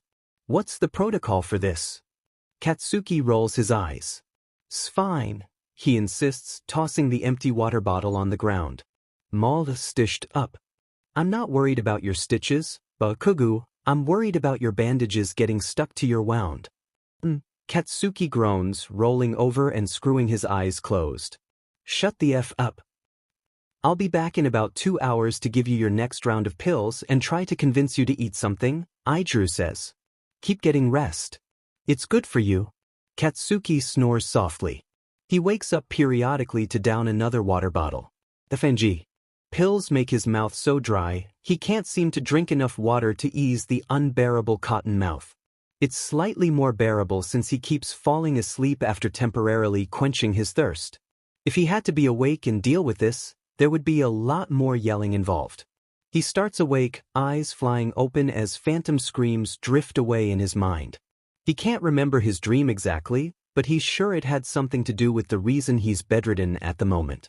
He groans and instinctively rolls over to grab for a water bottle, only to realize that his mouth is. A sharp throb of his bladder draws attention to his real problem, and he rolls his eyes. Of course. He seriously doubts that he can stand up without fainting again, especially considering the fact that he's refused to eat anything today. He's not about to piss himself on his carpeted floor, half awake and waiting for Aijuru to find him. On the other hand, though, there's no way in hell he's asking his friend to help him take a PSS. It was much easier when he was confined to a cot in Recovery Girl's office, because they provided him with a bedpan and he was too drugged up to be embarrassed about using it. That's not the case now. He huffs and leans back in bed, weighing his options mentally. However, the bed is soft, and his head feels so heavy, it's hard to stay awa. He jerks back to full consciousness when he feels a jet of urine escape him and dampen the seat of his breathes and his mattress, and he realizes that his need is more urgent than he'd anticipated. He groans in dismay. Kirishima! He calls out as loud as he can manage, which isn't very loud. Aijuru's by his side in a matter of seconds, brow furrowed. Are you all right? He asks, searching Katsuki for signs of harm. The blonde huffs. Fine. Just gotta. He can't bring himself to say it, opting to squirm obviously instead. Ah, Aijuru says. I'll walk you down to the bathroom and then you can. Yeah, Katsuki grunts, throwing his legs over the side of his bed. Aijuru lifts him up by the waist, carefully avoiding his chest. He helps Katsuki wrap one arm around his shoulders and supports him by bracing his hip farthest from him. Careful, Katsuki hisses, feeling another spurt escape him. Aijuru gulps nervously. Sorry, he mumbles, leading him out. They make it to the end of the hallway with no complications. Katsuki leans heavily into Aijiru's side, the strain of working against his cloudy mind catching up to him fast. Speaking of fast, they don't go it. Aijiru takes minuscule shuffles the entire way, not wanting to overwork Katsuki or hurt him in any way. As soon as Katsuki sees the toilet, he feels his bladder quiver. He grips Aijiru's shirt tighter, biting down on his lip. "Help me," he says quietly. Aijiru rushes to place him in front of the toilet. He lets go of him to help him pull his breathes down, but the second his hands are gone, Katsuki falls down onto the closed seat and starts peeing uncontrollably. The urine splatters loudly against the hard plastic, pooling and dripping onto the floor. Katsuki's breathes are shiny and wet, clinging to his skin in a way that can't be comfortable. "Ah, man," Aijiru says softly. "It's okay. You're okay." He moves to rub Katsuki's shoulder. Katsuki says weakly, leaning his head back against the wall and shutting his eyes as he finishes peeing. "Gross." "Yeah," Aijiru agrees, laughing lightly. "You think you can wash yourself off if I stay in the room? I don't want to invade your privacy, and you're not supposed to get your bandages wet." Katsuki sniffs softly, head lolling to the side. "Sure," he mumbles. "I can try." Katsuki Bakugou is not ticklish. He doesn't jump whenever the bottoms of his feet brush against Aijiru's knees when they're sitting on the couch together. He didn't let out a startled laugh that time Shoji went in for a punch during training and one of his hands jabbed his armpit. And he does not react when Kaminari pokes his side when they're studying. Nope, not at all. Heh. Kaminari laughs breathily. "Dude, what was that?" Katsuki glares at him. "I don't know what you're talking about." "You just squeaked," Kaminari says, eyes wide like he can't believe it. "Bakugou, you're ticklish, aren't you?" Katsuki scowls. Focus on your math homework instead of worrying about He barks out surprised laughter as Kaminari digs his fingers into his abdomen again. "Oh man, I can't believe this." "Don't do that again, you little dash." He's interrupted by his own maniacal giggling as Kaminari lunges at him, sitting on his lap and effectively pinning him to the ground as his relentlessly tickles him. "Dude." Kaminari laughs. "I've got to take a picture," he says, digging out his phone. "No one's going to believe me. No one's going to find your body, you half-baked dumbass." Tremors rack his body as Kaminari claws at his ribcage. "Get off me." "Hell no." Kaminari exclaims, digging in harder. Tears form in Katsuki's eyes as more laughter is forced from his lungs. "The second I get off you, you're going to kill me. I gotta drag this out as long as possible." "You're damn right, I'm gonna kill you." Katsuki gasps for air. "Get the F off." Kaminari says nothing as he continues to torture the squirming mass of limbs below him. Katsuki would groan in frustration if he weren't too busy cackling uncontrollably. A particularly sharp jab at his stomach has his bladder twitching, and he gets an idea.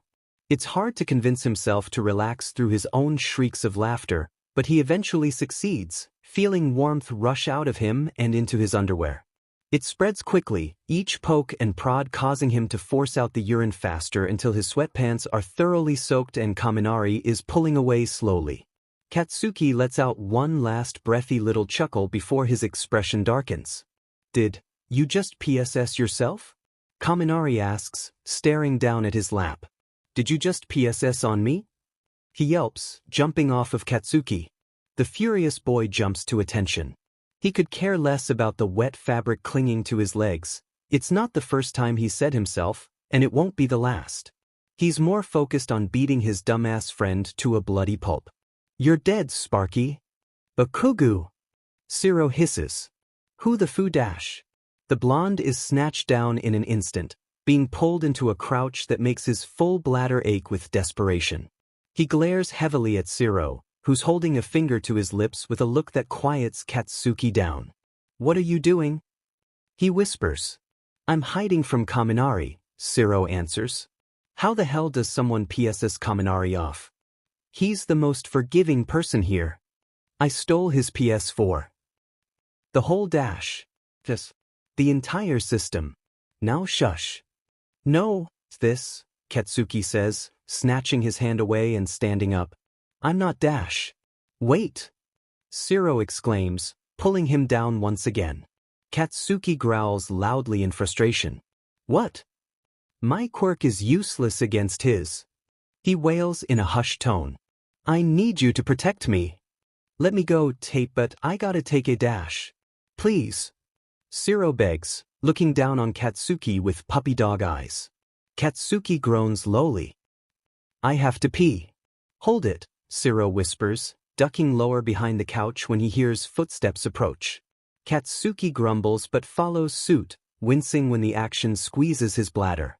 Shit, he hisses when he feels himself spurt into his underwear. Shiro slaps a hand over his mouth and glares at him harshly. Hello. A voice rings out. The two boys. It's Mina. Over here, Shiro calls, removing his hand from Katsuki's face. Mina peers over the couch. We're hiding from Kaminari. Oh, I know, Mina blinks. Hey Kami. Over here. Shiro's face falls and Katsuki snickers. You traitor. Shiro grabbing Katsuki's hand and leading him away. Katsuki gasps. Freshman. Be careful. He shouts, feeling himself leak again. He jetted his hand away and shoved it in between his crossed legs, leaning against the wall with wide eyes. You really have to pee? Yes, you fuckwad. He hisses, breathing. I was on my way to the bathroom when you dash. Where is it? Kaminari shrieks, seemingly materializing out of nowhere and lunging at Shiro. Katsuki rolls his eyes and grabs Shiro by his collar, running away and dragging his friend behind him. Bakugou! Get back here! He stole my PlayStation. You owe me, Katsuki barks sharply at Shiro, who offers a shaky thumbs up in return. By the time they reach Katsuki's room, the insides of his thighs are damp. He clicks the lock shut quickly and rests his hands on his knees, clenching down as much as he can. The action doesn't help at all. In fact, it does the opposite, and another stream squirts out of him before he cuts it off with a gasp. Shiro says awkwardly from below him. Sorry. I didn't mean to make you dash. Shut up, Katsuki snaps. Shiro frowns and stands up, placing his hand on Katsuki's shoulder. The F, do you want? Let's go, he says softly. I don't want you to have an accident. I'll help you down to the bathroom. Katsuki rolls his eyes. Are you blind or some shit? I already had an accident. I need to change my breathes either way. He grunts as his breathes dampen a bit more. Just go. Shiro gulps. And no, let me help. I feel partially responsible, and as a future hero I would be Dash. Go. Katsuki protests loudly, and with a stuttered gasp he sinks to the ground. Shiro's heart catches in his throat, and for a second he thinks he's upset Katsuki more than he thought until he hears liquid splashing on the carpet and feels warmth seep into his sock. Katsuki breathes loudly. Wow, Shiro says, stepping out of the ever-growing puddle. You really had to go, huh? You, Katsuki breathes heavily, flipping Shiro the bird. He chuckles weakly. I won't tell anyone. Just so you know. You're fucking right you won't, Katsuki grunts, his stream slowing to a stop. This doesn't count as my favor either. Got it? Yep. Shiro squeaks. A knock sounds at the door. Let me in, you little thief. Kaminari shouts, banging on Katsuki's door. I know you're in there, Shiro. F off. Katsuki calls out tiredly. Is Shiro in there? Kaminari asks, jostling the doorknob anxiously. Katsuki eyes Shiro. Please. Shiro mouths. Katsuki rolls his eyes. No, he grunts to Kaminari. I ditched him in the hall. I don't know where he is. All right, Kaminari sighs. Hey, by the way, I think someone might have spilled some tea or something outside your door. I know. Katsuki barks. I'm taking care of it.